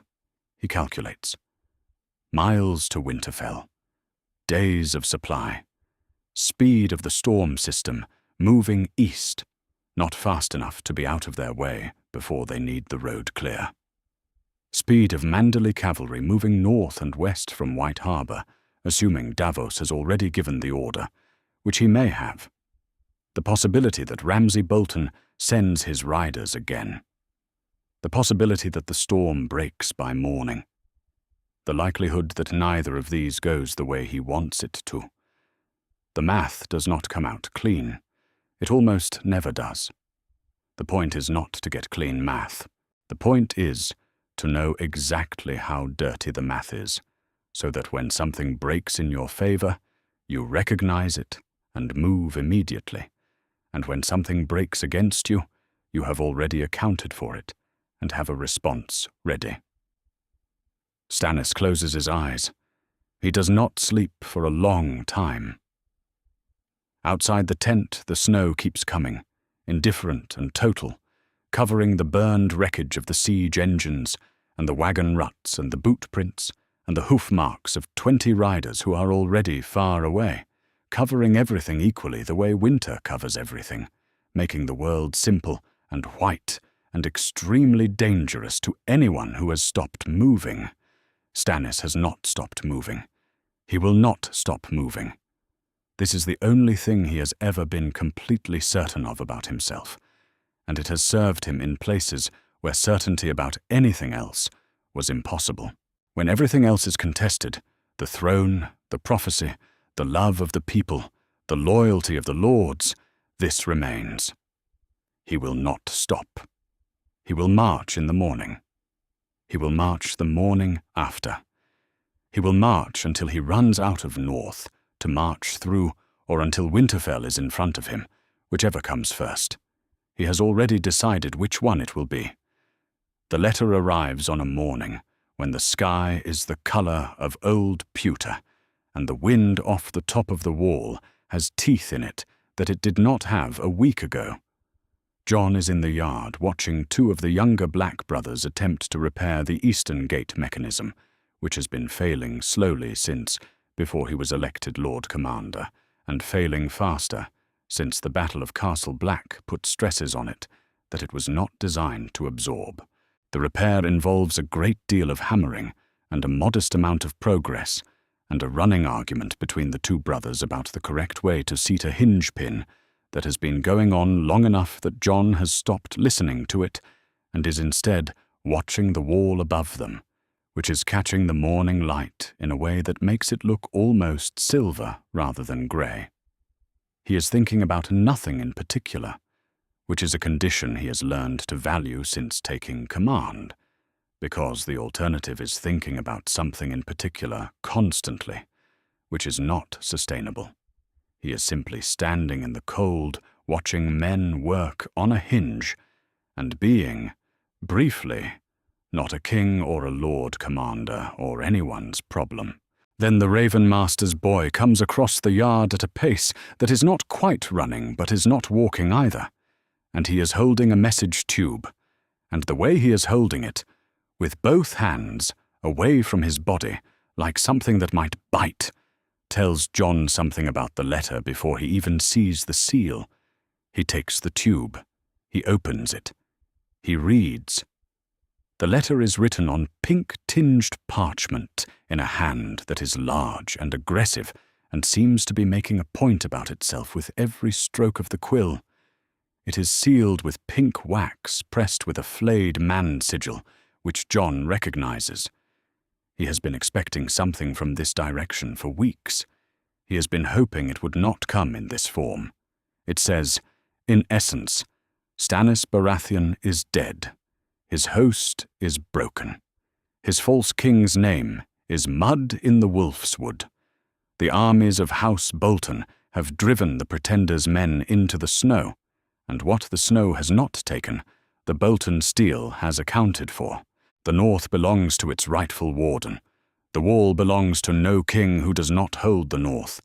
Then it lists its demands. It wants the wildling woman Val, whom it calls a wildling princess and a hostage rightfully belonging to the warden's custody. It wants Mance Raider, whom it claims has been recaptured by Bolton outriders on the road south, which Jon knows is a lie because Mance is at this moment sitting in a cell 3 buildings away from where Jon is standing, and Bolton's outriders cannot have taken a man who never left Castle Black. It wants the false king's daughter.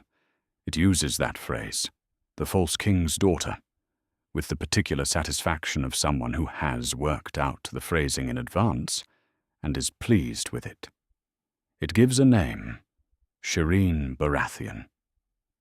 Jon reads the letter twice in the yard without expression.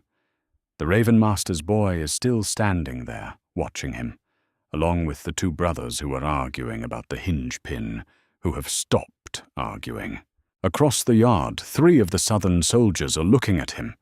In the window of the building that overlooks the gate, someone's shadow moves and does not move back. He folds the letter. He puts it inside his cloak. He tells the brothers to continue with the hinge and goes inside. He reads it a 3rd time at his table, alone. He does this not because the meaning has changed, but because he wants to be certain he has not reacted to the wrong part of it. The letter is designed to produce a reaction, to shake him, to make him doubt, to make the doubt into paralysis and the paralysis into compliance.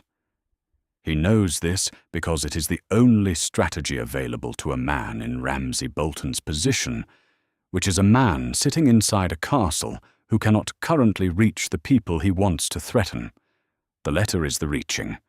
Jon needs to decide how much of the reach is real and how much is performance.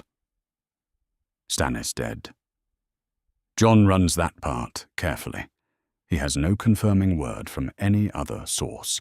His last raven from Stannis' direction was 7 days ago, from Stannis himself, saying the snow was not on his side, but neither was it on Bolton's, and the march continued. 7 days is long enough for a great deal to happen. It is also not nearly enough time for the entire scenario the letter describes to have unfolded. Armies broken, Bolton steel accounting for the survivors, unless Stannis walked his men directly into an ambush of catastrophic proportions, which is not something Stannis Baratheon has ever in his life done. The letter is a lie, or most of it is, or it is true in some parts and fabricated in others, and Ramsay Bolton doesn't particularly care which parts are which. What he cares about is whether Jon Snow believes it enough to act on it. Jon has no intention of acting on it in the way Ramsay intends, but he cannot do nothing with it either. He goes to find Bowen Marsh. The Lord Steward is in the armory, which is where he spends his mornings, managing the inventory of what the Night's Watch has in the way of arms and equipment, which is Bowen Marsh's genuine strength and the reason Jon has not sent him to the Shadow Tower, regardless of the running arithmetic behind his eyes. He is good at counting things and knowing where they are, and an organization that does not know what it has and where it is will run out of both faster than one that does. Marsh looks up when Jon comes in. His round face goes through a quick series of calculations that Jon has learned to read. Surprise, then wariness, then the careful blankness of a man deciding how to present himself in a situation he is not prepared for. Jon hands him the letter without preamble. Marsh reads it. His face does not change while he reads, which is itself a kind of expression. When he finishes, he hands it back. "Do you believe it?" Jon asks. "Which part?" "Any of it." Marsh is quiet for a moment. "I believe Stannis has encountered difficulty," he says, carefully. "The storm has been severe. A man marching through the Wolfswood in that weather with siege engines and supply wagons would be considerably slowed." "Would be slowed," Jon says. "Not destroyed." "Probably not destroyed," Marsh agrees. He adds, with the particular precision of a man who is saying exactly what he means, and no more, "The letter's claims about Mance Rayder being recaptured on the road are false. I know where Mance Rayder is." "So do I," Jon says, which tells us something about the rest of it. Marsh holds his eyes for a moment. Then he looks back down at the inventory he was doing. "What do you intend to do?" "I intend to send a raven southwest to Stannis' last known position," Jon says. "I intend to wait for a response before I decide anything else. In the meantime, I am asking you, officially, in front of the armory inventory that you are keeping, so that there is a record, whether the Night's Watch has any obligation to comply with the demands of this letter." Marsh looks up again. The wariness is back. "The Night's Watch takes no part." "Correct," Jon says. "So we will not be returning Val to Ramsay Bolton. We will not be producing Mance Rayder. And we will not be handing over a child of 11 years to the man who burned Deepwood Mott's garrison and flayed the Hornwood lands." He pauses. "These are Night's Watch positions, not royal ones. I want that noted." Marsh looks at him for a long moment. Something moves behind his eyes that Jon cannot quite read. Not agreement, not quite disagreement. Something more complicated than either. "Noted," he says. Jon goes back to his chambers. He writes the raven to Stannis' last position in his own hand, quick and direct. "I have a letter from Ramsay Bolton. It claims you are dead. I know a lie when I read one. Send word when you can. The wall holds. J.S." He seals it and sends it. Then he sits with the pink letter on the table in front of him and thinks about Shireen at Eastwatch, who is 11 years old and watching the frozen sea and writing letters in a careful child's hand, and has not, as far as Jon knows, been adequately informed that someone in a castle 60 leagues south has put her name in a list of demands. He picks up a second sheet of parchment. He writes to Davos, because Davos is closer to Eastwatch than Jon is, and because Davos is the person Shireen trusts most, and because if Ramsay Bolton's riders are ranging as far as his letter implies, Eastwatch by the Sea needs someone who can look at the situation and make decisions that Jon cannot make from Castle Black. The letter says, "Get to Eastwatch." Ramsay Bolton has named Shireen in a list of demands. The letter is almost certainly fabrication, but the name being in it means he knows she exists and where she is. I am not asking you to take her anywhere. I am asking you to be there. Do what you think is right. You always do. Jon Snow. He thinks about adding something about the crown. He decides against it. Davos knows about the crown. He does not need to be told what the crown means in this context, that if Stannis is somehow truly dead, and Jon is the king Stannis made him, then Shireen is the daughter of the man who made him king, and whatever that relationship is, it is not one where Jon Snow stands by while a Bolton puts her name on a list. He seals the letter. He calls for the Raven Master. The bird goes southeast toward White Harbour. Jon watches it from the window of his chambers until it is gone. Then he turns back to the room, where the pink letter is still on his table, and Ghost is watching it from the floor with the particular attention the wolf gives to things he does not like, which involves not moving and not looking away. "I know," Jon says. Ghost does not look away from the letter. "I know," Jon says again. He picks the letter up and looks at it one more time. The aggressive hand, the pink parchment, the flayed man in the wax.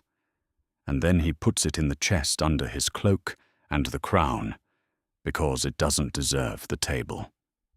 He goes to read the rest of the morning dispatches, which are not about goats for once, but about the water situation in the Shadow Tower, which has been a problem since before Jon was Lord Commander, and is going to continue being a problem. And he reads them and writes his responses and does his job, and the crown sits in the chest, and the wolf sits on the floor, and outside the window the wall stands in the cold, pewter light of a northern morning and does not comment on any of it. No raven comes back from Stannis. Not that day. Not the day after. Not in the 4 days that follow, during which Jon sends 2 more birds to the last known position of the column and receives nothing in return, which could mean the birds are lost in the storm, or could mean there is no one left to receive them, or could mean something in between that he prefers not to think about for too long. What comes instead, on the 5th day, is a rider. He is one of Stannis's outriders, a young man from the Reach with frost in his beard, and a horse that has been ridden hard enough that it needs 2 days of rest before it will be any use to anyone. He arrives at the gate of Castle Black, half frozen, and is brought to Jon still shedding ice, and he reports in the clipped, factual way that Stannis trains his men to report. The column is alive, the column is stalled, the column has lost siege capacity, and 1/3 of its grain and more horses than he can count to Bolton's riders, and the snow and the cold combined, and the column has perhaps 8 days of supply remaining before the arithmetic becomes genuinely catastrophic. He has ridden 4 days through the Wolfswood in a blizzard to bring this information, which tells Jon several things about Stannis' assessment of the situation. Jon sends the man to the kitchen and the horse to the stables, and goes to stand at the window of his chambers and think. He thinks for a long time. He thinks about the math. Stannis is 8 days from running out of supply. Deepwood Mortar is behind him, and Winterfell is in front of him, and the distance between his position and either of those places is measured in a kind of winter that Stannis' southern men were not built for. Davos should be moving from White Harbour with Manderley cavalry and supply. But White Harbour to Stannis' position is not a short ride in good weather, and this is not good weather. Jon thinks about the wildling fighters. He has 300 of them camped inside the gate, men and women both, hardened to northern cold in ways that Southron soldiers simply are not, able to move through the Wolf's Wood in conditions that slow a conventional column to a crawl. They have been here since Jon allowed them through the wall. They have been waiting for something to do, which among the free folk is a condition that does not improve with time. He thinks about his vows. He cannot march. He is Lord Commander. The Lord Commander does not march armies into the wars of kings. The wall is his post. He swore an oath, and he means to keep it, and the oath doesn't bend for difficulty. But sending 300 fighters south to reinforce a column that is 8 days from collapse is not marching.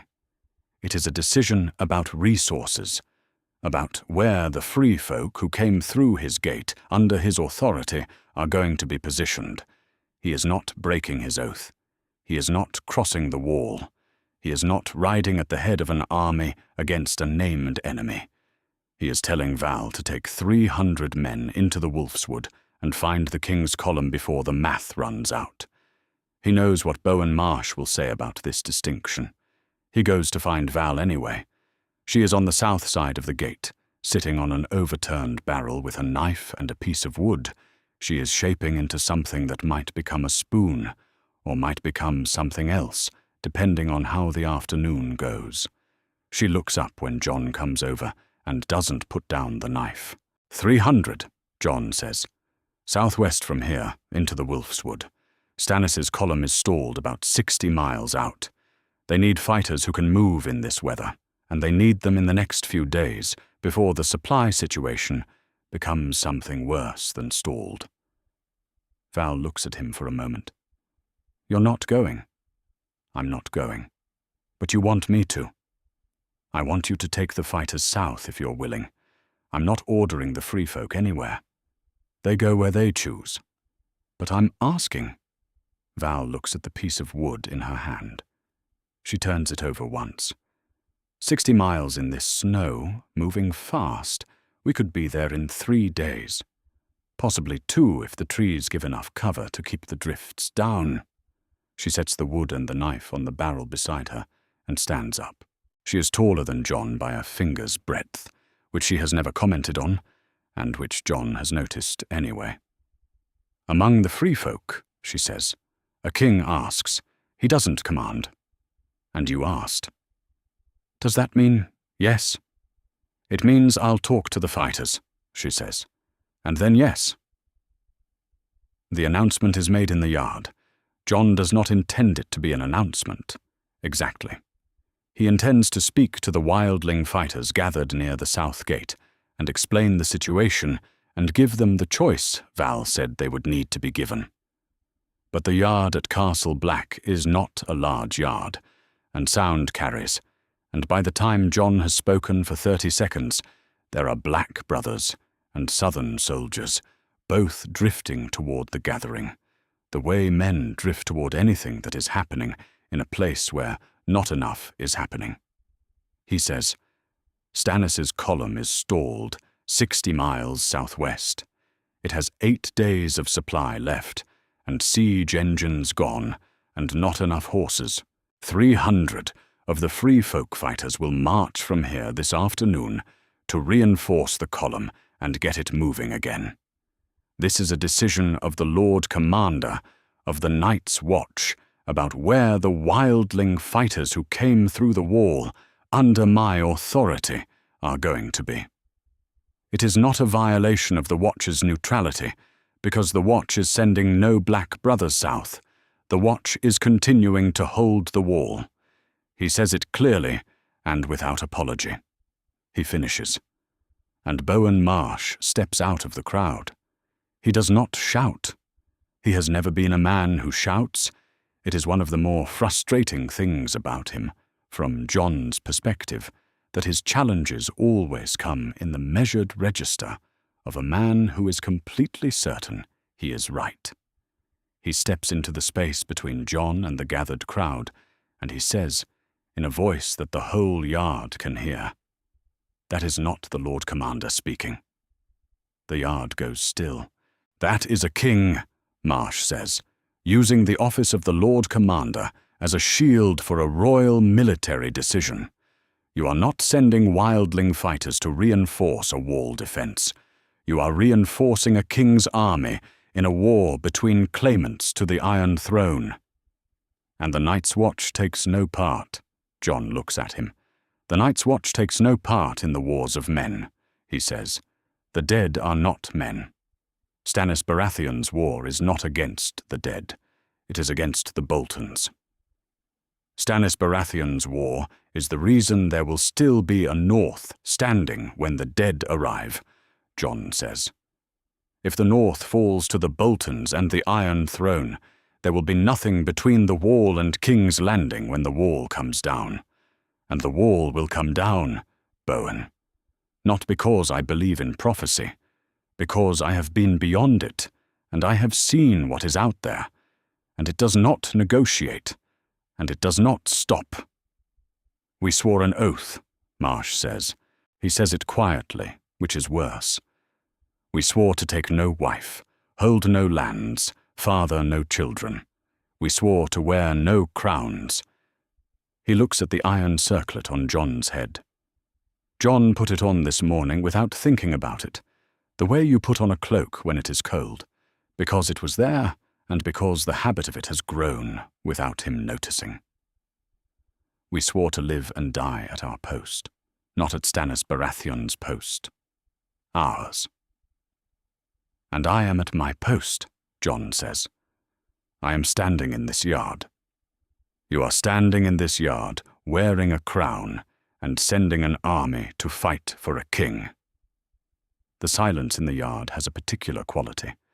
Jon has felt it before, at Queen's Crown, at Hardhome, at the moment before things go wrong, in a way that cannot be taken back. The quality of a held breath, the quality of arithmetic running to its conclusion. "The decision is made," Jon says. He turns to Val. "Take them south." Val is already moving, turning to the gathered wildling fighters, saying something in the old tongue that Jon does not fully follow. And the fighters are moving, breaking into the organized motion of people who have been waiting for something to do. He does not see it coming. The first knife catches him in the side, below the ribs, from the left. He knows it is a knife, because he has been stabbed before. Not often, but enough. And the sensation is specific and unmistakable. A sudden pressure that becomes heat, that becomes cold, in that order, faster than you would expect. He turns. He does not know who has the knife. There are men moving in the crowd, and he cannot see their faces clearly. The second knife is from behind. The third is from the left, again. Lower.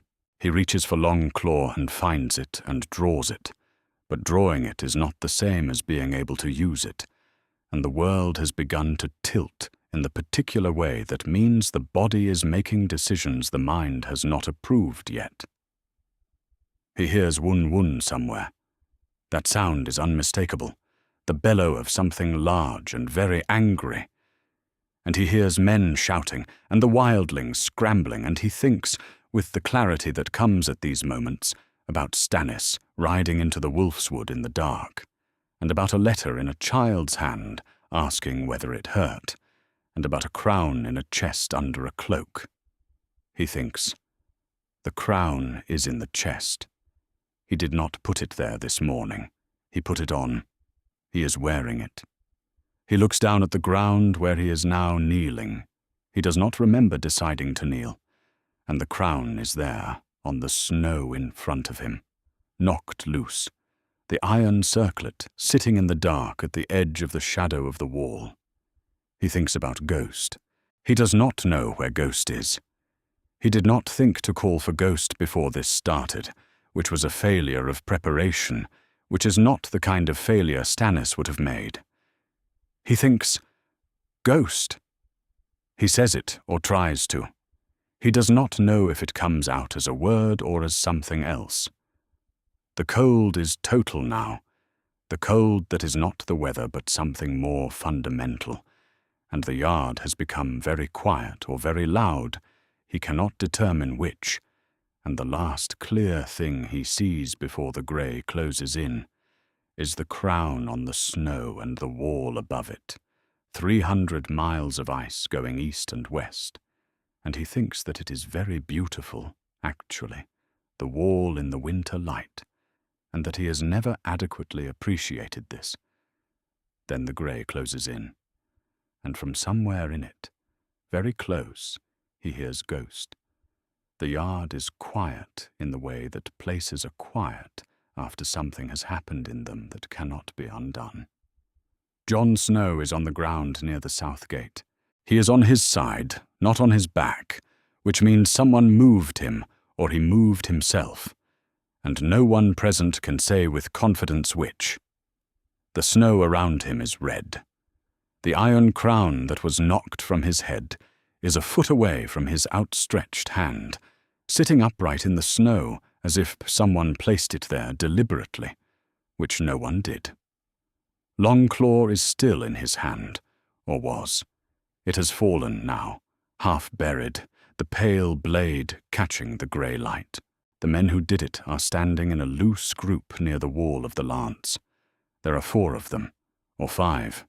The accounting is difficult because the chaos of the moment has not entirely resolved, and people are still moving, still recalibrating, still arriving at the understanding of what has just happened and what it means. Bowen Marsh is among them. He is still holding the knife. There is blood on the blade, and blood on his hand, and blood on the front of his cloak, and he is weeping. This is the thing that the men watching will remember afterward, the detail that gets into every account of what happened in the yard that day. The Lord Steward of the Night's Watch wept. He did not weep before. He did not weep during. He weeps after, standing with the knife in his hand, and tears running down his round red face, the expression of a man who has done exactly what he intended to do, and cannot bear having done it. No one speaks. Not yet. Then Ghost comes out of the shadow of the Lord Commander's tower.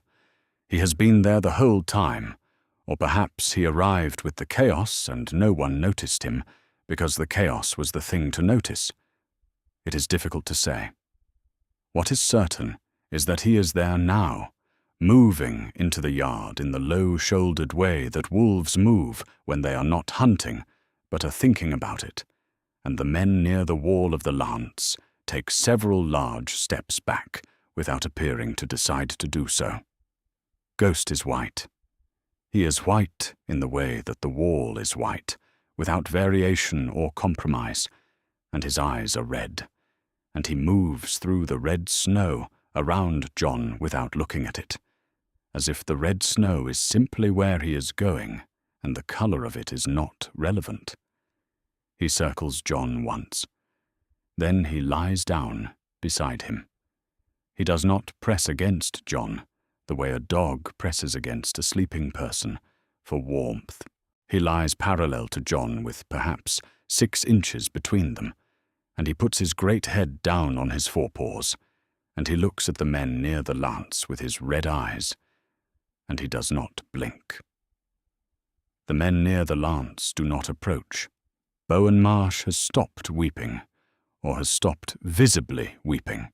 He wipes his face with the back of his knife hand, which doesn't improve his appearance, and he looks at Ghost and then at Jon and then at the men around the yard, the Black brothers who were in the garrison council, the southern soldiers who have come out of the lance, and the grey keep, and are standing in the yard with the particular expression of men who are trying to determine what their orders are, and finding the question difficult, the wildling fighters who have stopped their preparations and are watching from the south side of the gate. He finds his voice. Close the gate, he says. Nobody moves. He says it again, louder. Close the south gate. The wildlings do not go south. Castle Black is under... He stops. The word he was going to use is not a word he has the authority to use, and he knows it, and he stops before he uses it. Close the gate, he says again instead. For the watch. One of the southern soldiers, not the eldest among them, but the one who has the look of a man who has been in enough situations like this to know what to do in them, turns to look at Bowen Marsh with an expression that is very nearly polite. We answer to King Stannis, the soldier says. His Grace left us here to hold this wall under the Lord Commander's authority. We've no orders from the Lord Steward. The Lord Commander is, Marsh begins, is on the ground, the soldier says, in the same nearly polite voice, which is not the same as dead, and until someone can tell me he's dead, I have the orders I have.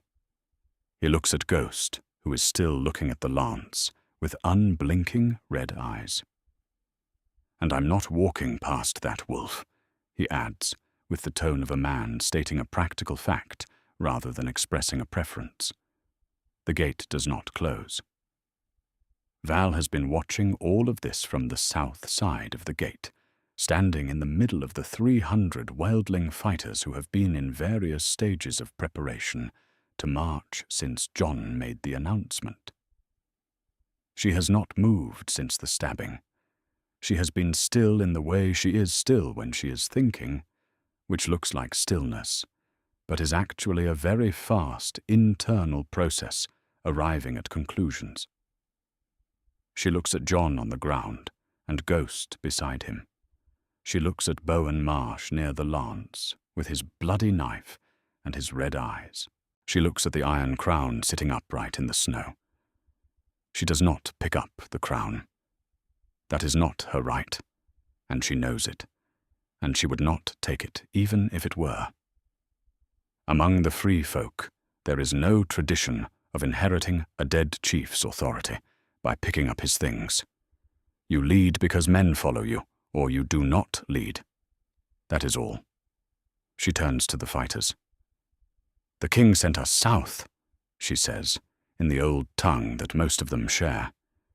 He sent us south before he went down. That order stands. He gave it and we accepted it, and we are going. One of the older fighters, a man with grey in his beard and the scarred forearms of someone who has been fighting since before Val was born, looks at the yard, at Jon, at Ghost. Is he dead? The man asks. Val looks at Ghost, who is still lying beside Jon with his head on his forepaws and his red eyes on the men by the lance. No, she says. She says it with a certainty she does not entirely feel, and feels more than she expected to, which is the particular quality of conviction that comes from looking at a wolf who has not moved from a body and understanding what it means that the wolf has not moved. Wolves do not stay with the dead. They stay with the living, or they leave. Ghost is staying. We go south, she says. The fighters begin to move. Wun has been standing at the corner of Harden's tower since the chaos began, which means he has been standing there like a feature of the landscape, something so large that people automatically organize their movement around it without consciously deciding to. He is watching the yard with the particular attention that giants give to situations that involve violence, which is total and patient and in no way passive. Val walks to him. He looks down at her. She looks up at him. She says something in the old tongue that is not the same dialect the wildling fighters speak. It is older, closer to the dialect that the giants use among themselves, which Val learned from Dalla, and which she almost never uses, because the occasions for it are rare. Wun looks at Jon on the ground. He looks at Ghost. He looks at the gate. He begins to move toward the gate. No one tries to stop him. This is not a failure of nerve, exactly. It is simply an accurate assessment of what stopping Wun Wun would require, which is more than anyone in the yard currently has access to. The southern soldier who spoke earlier watches Wun Wun pass with the expression of a man filing information away for a later accounting. Then he looks at Bowen Marsh. "I'd say the gate question has resolved itself," he says. They go through the gate as the light is failing, the grey afternoon collapsing into the grey of early dusk, the snow still coming down in the way it has been coming down for days, without urgency and without end. 300 wildling fighters moving out of Castle Black and south into the Wolfswood, Wun Wun at the rear of the column, his head above the tree line, his feet breaking through the crust of the snow without effort. Val walks at the front. She does not look back at the castle. She has learned, from years of living in a world where looking back is something you do when you can afford the time, not to look back when you cannot. The fighters are moving, and the direction is set, and looking back is not going to change what is behind her, which is a yard with a man on the ground and a wolf beside him, and a Lord Steward who has done what he intended to do and is standing in the wreckage of his intention. She thinks about Jon Snow, who held the wall and wore the crown he did not choose, and made the argument that she would have made if she had been Lord Commander, which is that the living need to hold together or the dead will have nothing to defeat. She thinks about what it means that he went down before the argument finished being answered, before Stannis reached Winterfell, before the North had time to decide what it thought of a bastard king on the wall. She thinks about Ghost, who did not follow. She thinks about what that means. Among the free folk there is no temple, and no priest, and no god with a name that anyone has written down, but there is an understanding about certain things, about the bond between a man and the creature that shares his blood and his dreaming, about what it means when the creature stays. She does not know if Jon Snow is alive in the way that a man is alive. She believes he is alive in some other way, the way the wargs are alive when they are inside their animals, not gone, not present, somewhere between. She walks south through the snow and does not look back and trusts that Ghost knows what it is doing. Behind her, in the yard of Castle Black, the night comes down. The southern soldiers have built a fire near the south gate. It is their fire, burning in the watch they have set, one of them awake and the others sleeping in rotation, because the orders they have are to hold this wall, and they are going to hold it regardless of what else has happened today. They are Stannis's men, and they are good at following orders, even when the situation makes the orders complicated. Ghost is still beside Jon, has not moved. The crown is still in the snow. The blood around Jon has stopped spreading, which could mean several things, and the southern sergeant who checks on the situation every hour has decided to interpret it as the most hopeful of those things, because the alternative interpretation is not useful to anyone, and he is a practical man. Bowen Marsh is inside. He has been inside since the gate question resolved itself. The knife is cleaned and sheathed, and he is sitting in the Lord Steward's office, which is his office, surrounded by his inventories, and he is staring at the wall with the expression of a man who has run his arithmetic all the way to the end and arrived at an answer he did not expect. The answer is that he has the castle. He has the castle, and none of the authority, and the wolf in the yard is a problem he does not know how to solve, and the king whose death he prevented is apparently not dead, or at least not confirmed dead, and the southern soldiers who should be his to command have informally declined to be his to command, and the wildlings are gone south with Val and Wun Wun and 300 fighters, which is exactly what he was trying to prevent. He sits with his inventories and his arithmetic and his careful blankness, and the fire outside throws orange light through the window of his office, and somewhere in the dark of the yard, a wolf breathes in and breathes out, steady and patient, not going anywhere.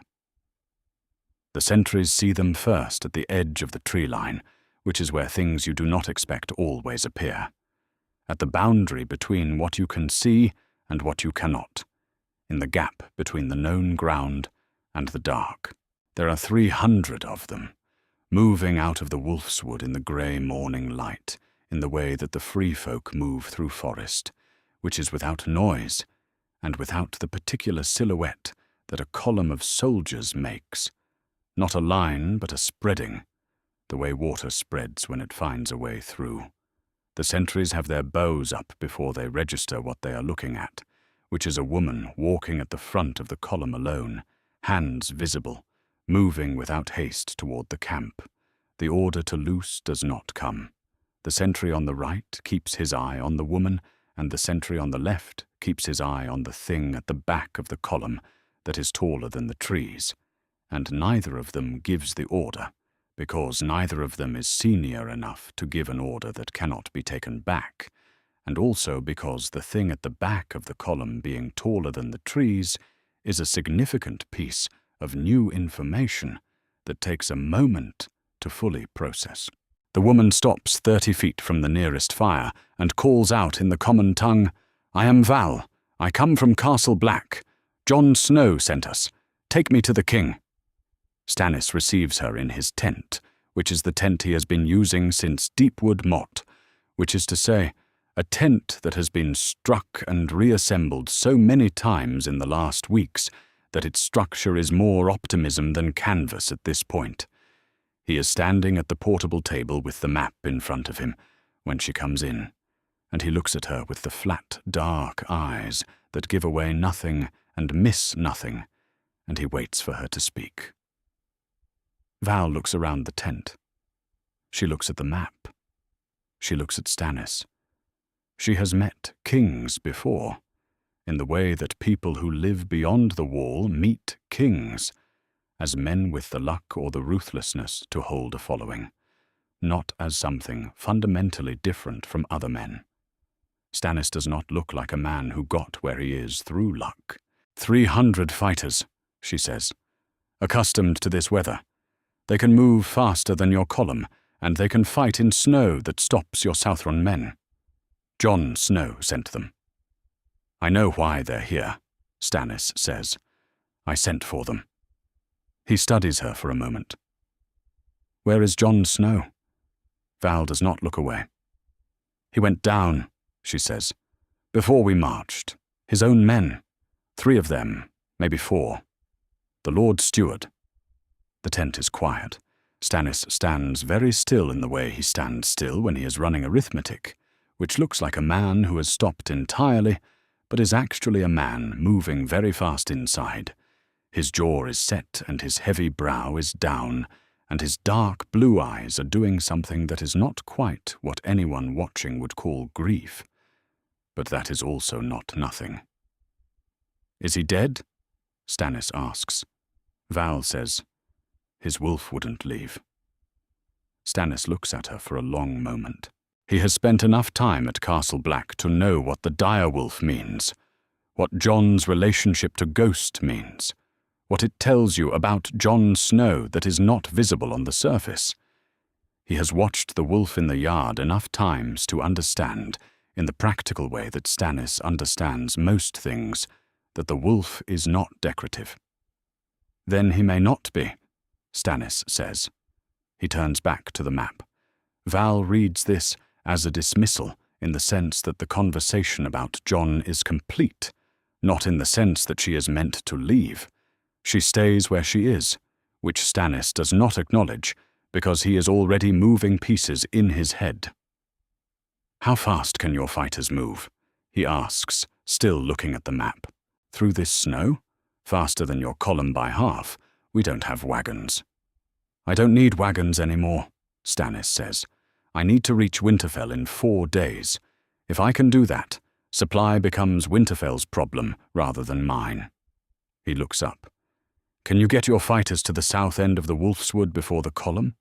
I need flankers who can move through the trees without losing formation. Val considers this. Yes. Then you're my flanks, Stannis says. He goes back to the map. Tell your people to be ready to move at first light. She turns to go. At the tent flap, she stops. He was right, she says. Jon, about what he was doing and why. You should know that. Stannis does not look up. I know what he was doing and why, he says. I put the crown on him. I knew what I was asking him to carry. He pauses. Something in his voice shifts by a degree too small to measure, but present nonetheless. I did not expect him to carry it as well as he did. Val goes. Davos arrives 2 hours later with the Manderley cavalry. He comes out of the southeast with 300 riders behind him and supply wagons behind the riders. And the sight of him coming out of the tree line is the best thing Stannis' camp has seen in a week, because what the camp has been seeing for a week is snow, and the arithmetic of diminishing supply, and Davos arriving with wagons changes the arithmetic immediately and completely. Stannis meets him in the open ground between the camp and the trees, which is a thing Stannis almost never does, going out to meet a man who is coming to him. And Davos takes it for what it is, which is the version of relief that Stannis permits himself in public. Davos dismounts. He is cold, deeply and thoroughly cold in the way of someone who has been riding hard through winter weather for 3 days and has not been adequately warm since he left White Harbor. But he does not show this because the situation does not require it. He looks at Stannis and sees the camp behind him and reads the damage in the supply lines and the missing siege engines quickly and without comment. The Manderleys send their regards, Davos says, and 300 cavalry and 10 wagons of grain and salted meat and enough horse fodder to get us to Winterfell. Their timing is adequate, Stannis says, which for Stannis is effusive. Davos hands Stannis a letter. From Jon, he says, sent before the yard. He watches Stannis' face while he says the next part. I had word at White Harbor.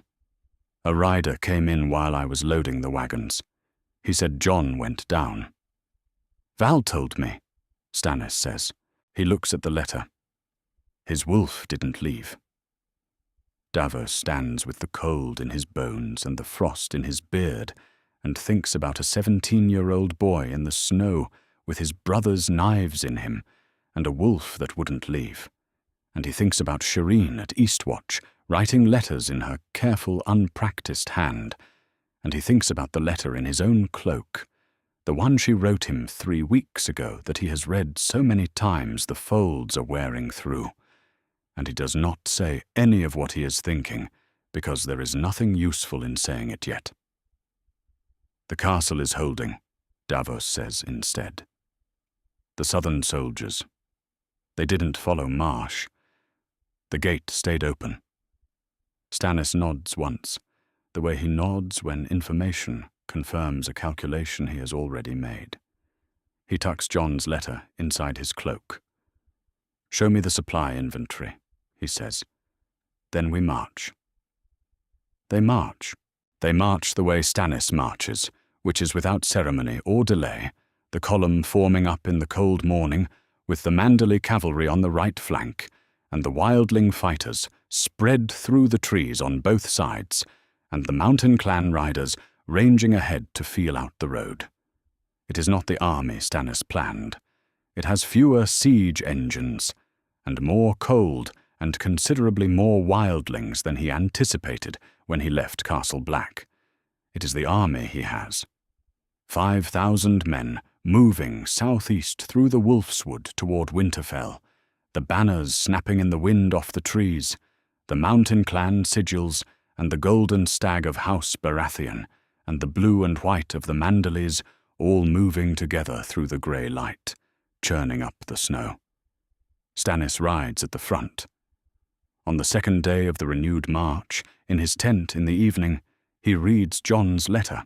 It is the letter Jon wrote before the pink letter arrived, before the yard, when the situation was simply a garrison, divided around a crown, and a king stalled in the snow. It is careful and measured in the way that Jon writes everything, and it says, near the end, "I have been thinking about what you said in the yard at Castle Black when you put the crown on me. You said the realm is dying and there is no one else. I have been trying to find the argument that this is wrong. I cannot find it. I think you were right. I think I am going to have to live with that, and I am writing to tell you that I intend to." Stannis reads this twice.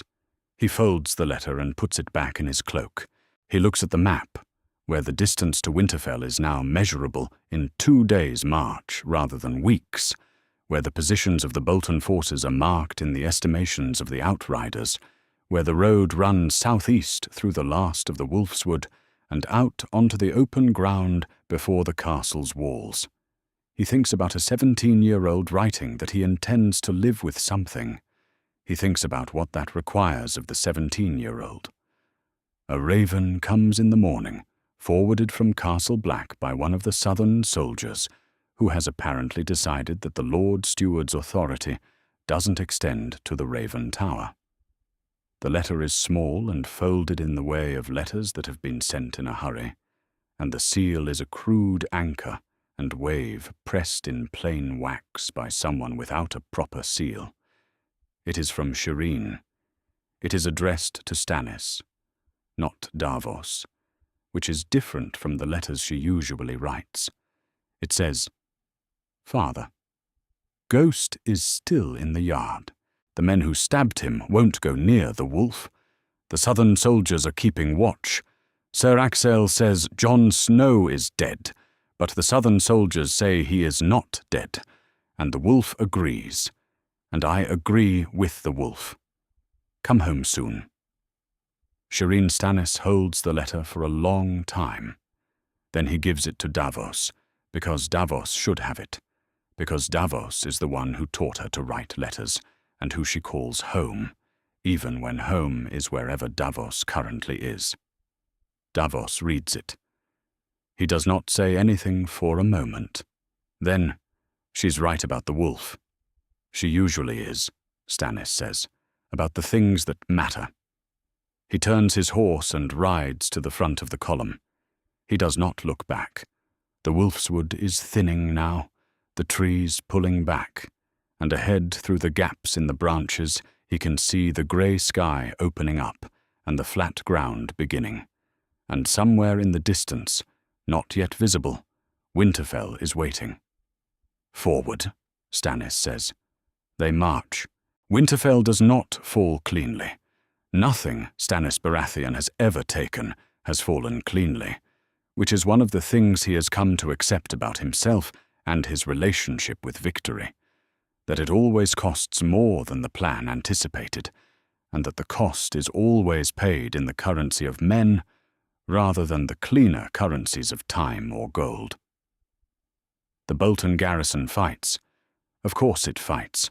Rose Bolton has filled Winterfell with men from 6 houses, some of them loyal to the Boltons, and some of them loyal only to the side that is currently winning, and in the first hours of the battle, neither side is clearly winning, which means the second category fights as hard as the first. The Manderley cavalry breaks the south gate. That is the hinge of it. 300 horses coming out of the grey morning, in a line that hits the gate before the garrison has fully registered that the army to the north is a feint, that the real weight is coming from the south, from the direction a man sitting in Winterfell might reasonably have believed was safe. The gate splinters. The cavalry pours through. The wildling fighters come over the walls on both sides simultaneously, Val leading the eastern group with the particular focused silence of someone who has done this before and considers noise a waste of energy. Shields splinter. Men go down. The yard fills with the sound of steel on steel, and men shouting the names of their houses, and the names of gods they are not sure are listening. The Manderley men fight under the blue and white waves, and they fight hard, which is the thing about men who have been waiting to fight. They have been waiting, and the waiting has made them precise. By mid-morning, it is settled. The Bolton commanders are dead or have surrendered, and which of those two outcomes applies to any given commander depends largely on which of the commanders believed the pink letter, because the commanders who believed the pink letter thought they were fighting a broken remnant, and the commanders who did not believe it saw Manderley cavalry and wildling fighters and a mountain clan host, and adjusted their assessment before the gate came down. The ones who adjusted are alive, the others are not. Stannis rides through the broken south gate on the grey horse, which has survived the march and the storm and the battle, and is currently expressing its feelings about the situation through the angle of its ears. Stannis does not look at the banner that has been taken down from the walls, which was Ramsay Bolton's personal banner, and which is now in the mud of the yard. He looks at the castle. Winterfell is a ruin. This is known, he was told. The Outriders described it. He has seen it on the maps. But there is a difference between knowing a thing and seeing it. The great keep stands, or most of it stands, but the fire that Ramsay set has left its mark in the blackened stone and the missing sections of wall and the general quality of a place that has been damaged and has not yet decided whether to recover or to accept the damage as permanent. The towers stand. The Godswood is untouched, because fire has never succeeded in touching the Godswood of Winterfell, which is something that the Starks have always known, and that Ramsay Bolton apparently didn't know or didn't care about. Stannis dismounts. He goes inside. He finds a chair in what was once the Great Hall, and is now a room that is mostly Great Hall with sections of ceiling that are winter sky. He sits in it. It is not a throne. It is a chair that someone pulled to the center of the room at some point during the occupation for reasons that are not clear, and it is the only chair in the room, so it is the chair Stannis sits in. He sits with his hands on his knees and looks at what he has won. Davos finds him there, 20 minutes later, when the yard is being organized and the prisoners are being sorted, and the business of having taken a castle is underway in the way it always is. Loudly, and with a great deal of disagreement about who is supposed to be doing what. "You've won the castle," Davos says.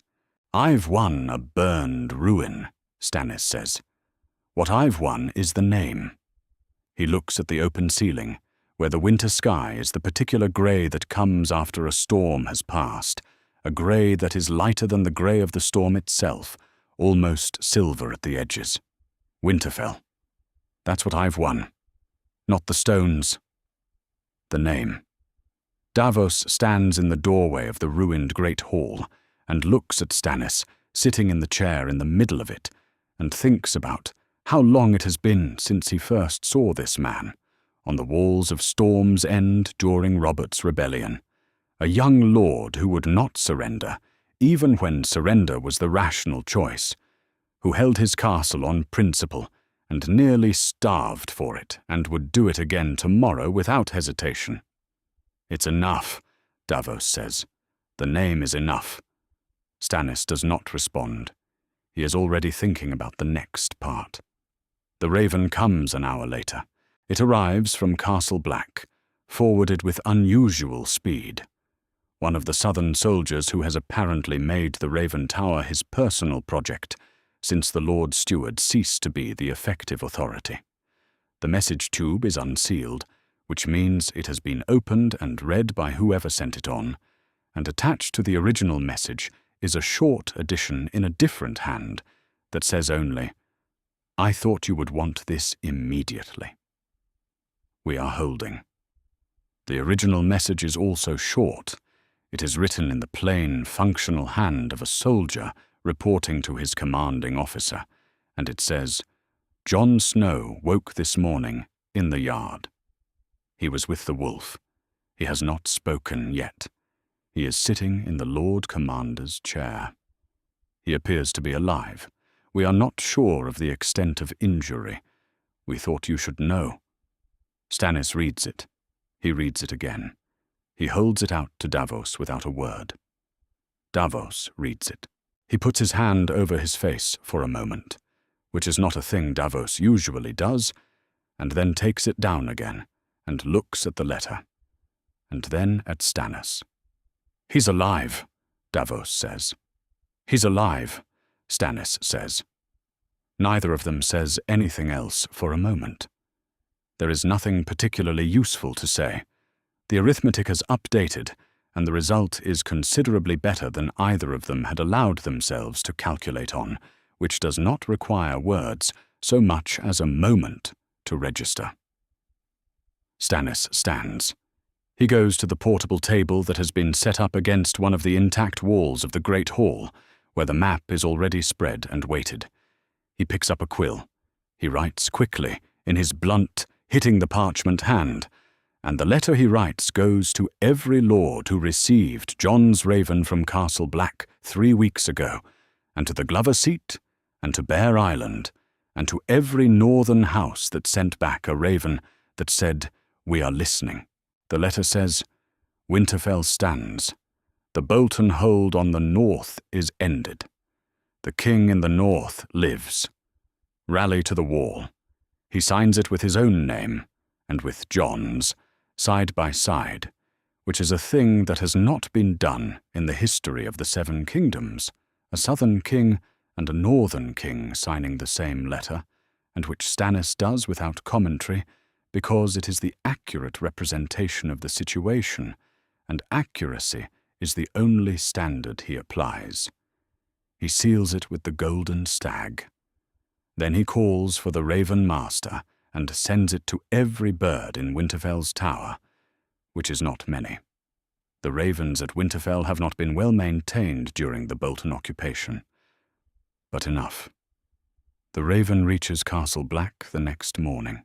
Jon Snow is sitting in the Lord Commander's chair when it comes, which is where he has been since he woke in the yard 2 days ago, with no memory of the stabbing and the cold of the stones against his cheek and Ghost's weight against his side, the wolf pressed close in the way he presses when Jon is cold or hurt, or both. He has memories of the grey time, not clear memories, more like the memory of a dream, formless and warm, the sense of running through something vast and dark with the snow on his face, and his nose full of the smell of prey, and the specific freedom of something that doesn't carry a crown or a vow or any of the weight of the world of men. He has not told anyone about the grey time. He is not sure he has the words for it. He has been sitting in the Lord Commander's chair, reading the morning dispatches, and answering letters, and doing his job, which is what was there to do, when he woke up and found that he was still alive, and the wall was still standing, and his job was still waiting for him, patient and demanding, in the way that the wall is always patient and demanding. The crown is in his lap. He has been carrying it there for 2 days, neither wearing it nor putting it away, holding it the way you hold something you are still deciding what to do with. The southern soldier who has been running the Raven Tower brings him the letter himself. He hands it over with the expression of a man who has been carrying something he knows is significant, and is glad to have it arrive at its destination. Jon reads it. He reads it twice. He stands. He is aware, as he stands, that the southern soldiers in the yard can see him through the window. He is aware that there are black brothers in the hall outside who will hear the chair move and know that the Lord Commander has stood, the way people in places like this always know when command moves. He is aware of all of it, the way he has been aware of the crown in his lap for 2 days, with the particular clarity of someone who is done not making a decision. He picks up the crown. He puts it on. Not because Stannis crowned him in the yard at 4 in the morning, while the pyre was still warm. Not because the North needs a Stark, or the math requires a face, or any of the arguments that have been made to him and about him in the last weeks. He puts it on because Winterfell stands, and Jon Snow is alive, and the North is holding its breath in the way it has been holding its breath since the Red Wedding, and someone has to breathe first, and he is the person in this room. He walks to the window. Below, in the yard, the stake is still standing in its black ring of ash. He has been looking at it for weeks and has not moved it, on the grounds that some marks are meant to remain. He looks at it now and thinks about Stannis riding south into the Wolf's Wood at dawn, with no prophecy, and no priest, and nothing but the law and the will that has always been the most accurate description of the man. Ghost comes to stand beside him. The wolf's head reaches Jon's shoulder. They stand at the window together and look at the yard, and Jon puts his hand on Ghost's neck, and Ghost does not move, which is as much comfort as Ghost ever offers, and which is, as it has always been, exactly enough. At Eastwatch by the sea, the same raven arrives by evening. Shireen Baratheon reads it in the room she has been given above the harbour, which is a stone room with a narrow window that looks out over the frozen sea, 2 miles of ice going flat and grey to where the actual water resumes. She is 11 years old, and she reads well. Better than most adults she knows, because she has had the particular kind of childhood that produces good readers, which is the kind with a great deal of time alone and very little else to do with it. She reads the letter. She reads it twice, which seems to be what people do with this letter, though she does not know that. Winterfell stands. The king in the north lives. Rally to the wall. Her father's name, and Jon Snow's name. Side by side on the same letter, which strikes her as strange and right at the same time, the way that some things are when they are new enough to be strange and true enough to be right. She has no mother in this room. She has no priest.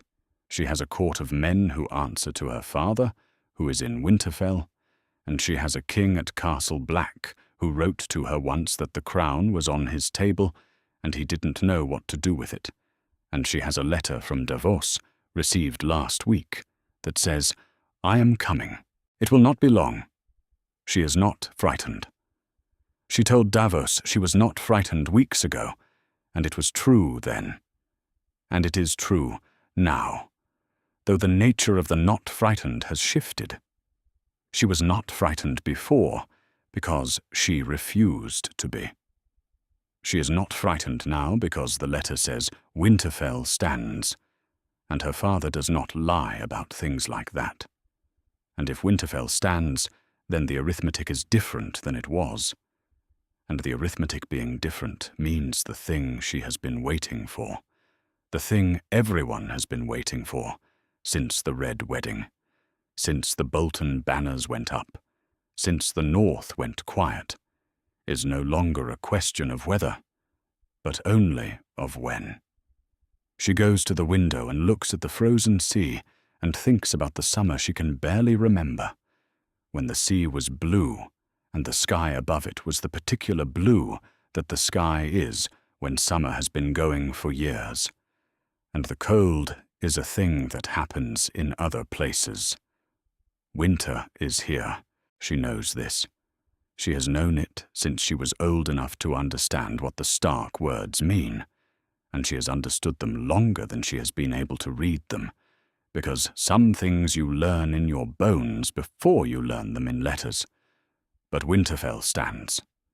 She goes to write a letter to her father, in the careful hand she has been practicing since before she can remember, and to Davos, and to Jon Snow at Castle Black, who is alive and wearing the crown and has the wolf beside him, which is all of the things that matter. She is not frightened. In the great hall of Winterfell, Stannis Baratheon sits in the chair that is not a throne and looks at the letter from Castle Black that says, "Jon Snow is alive," and at the open ceiling where the winter sky is going dark, and at the ruined walls of a castle that has been standing since before the Targaryens came to Westeros. He is not a man who has ever known how to want what the world considers worth wanting. He does not want the love of the people. He does not want songs or banners or the kind of glory that makes young men ride to war. He wants the thing done correctly, the succession kept, the realm held together by the laws that are the only thing standing between civilization and the long dark. He does not have King's Landing. He does not have the Iron Throne. He has a burned castle in the north and a boy king on the wall, and a long war still ahead, south and east, against an Iron Throne that doesn't recognize him and never has. But the North holds.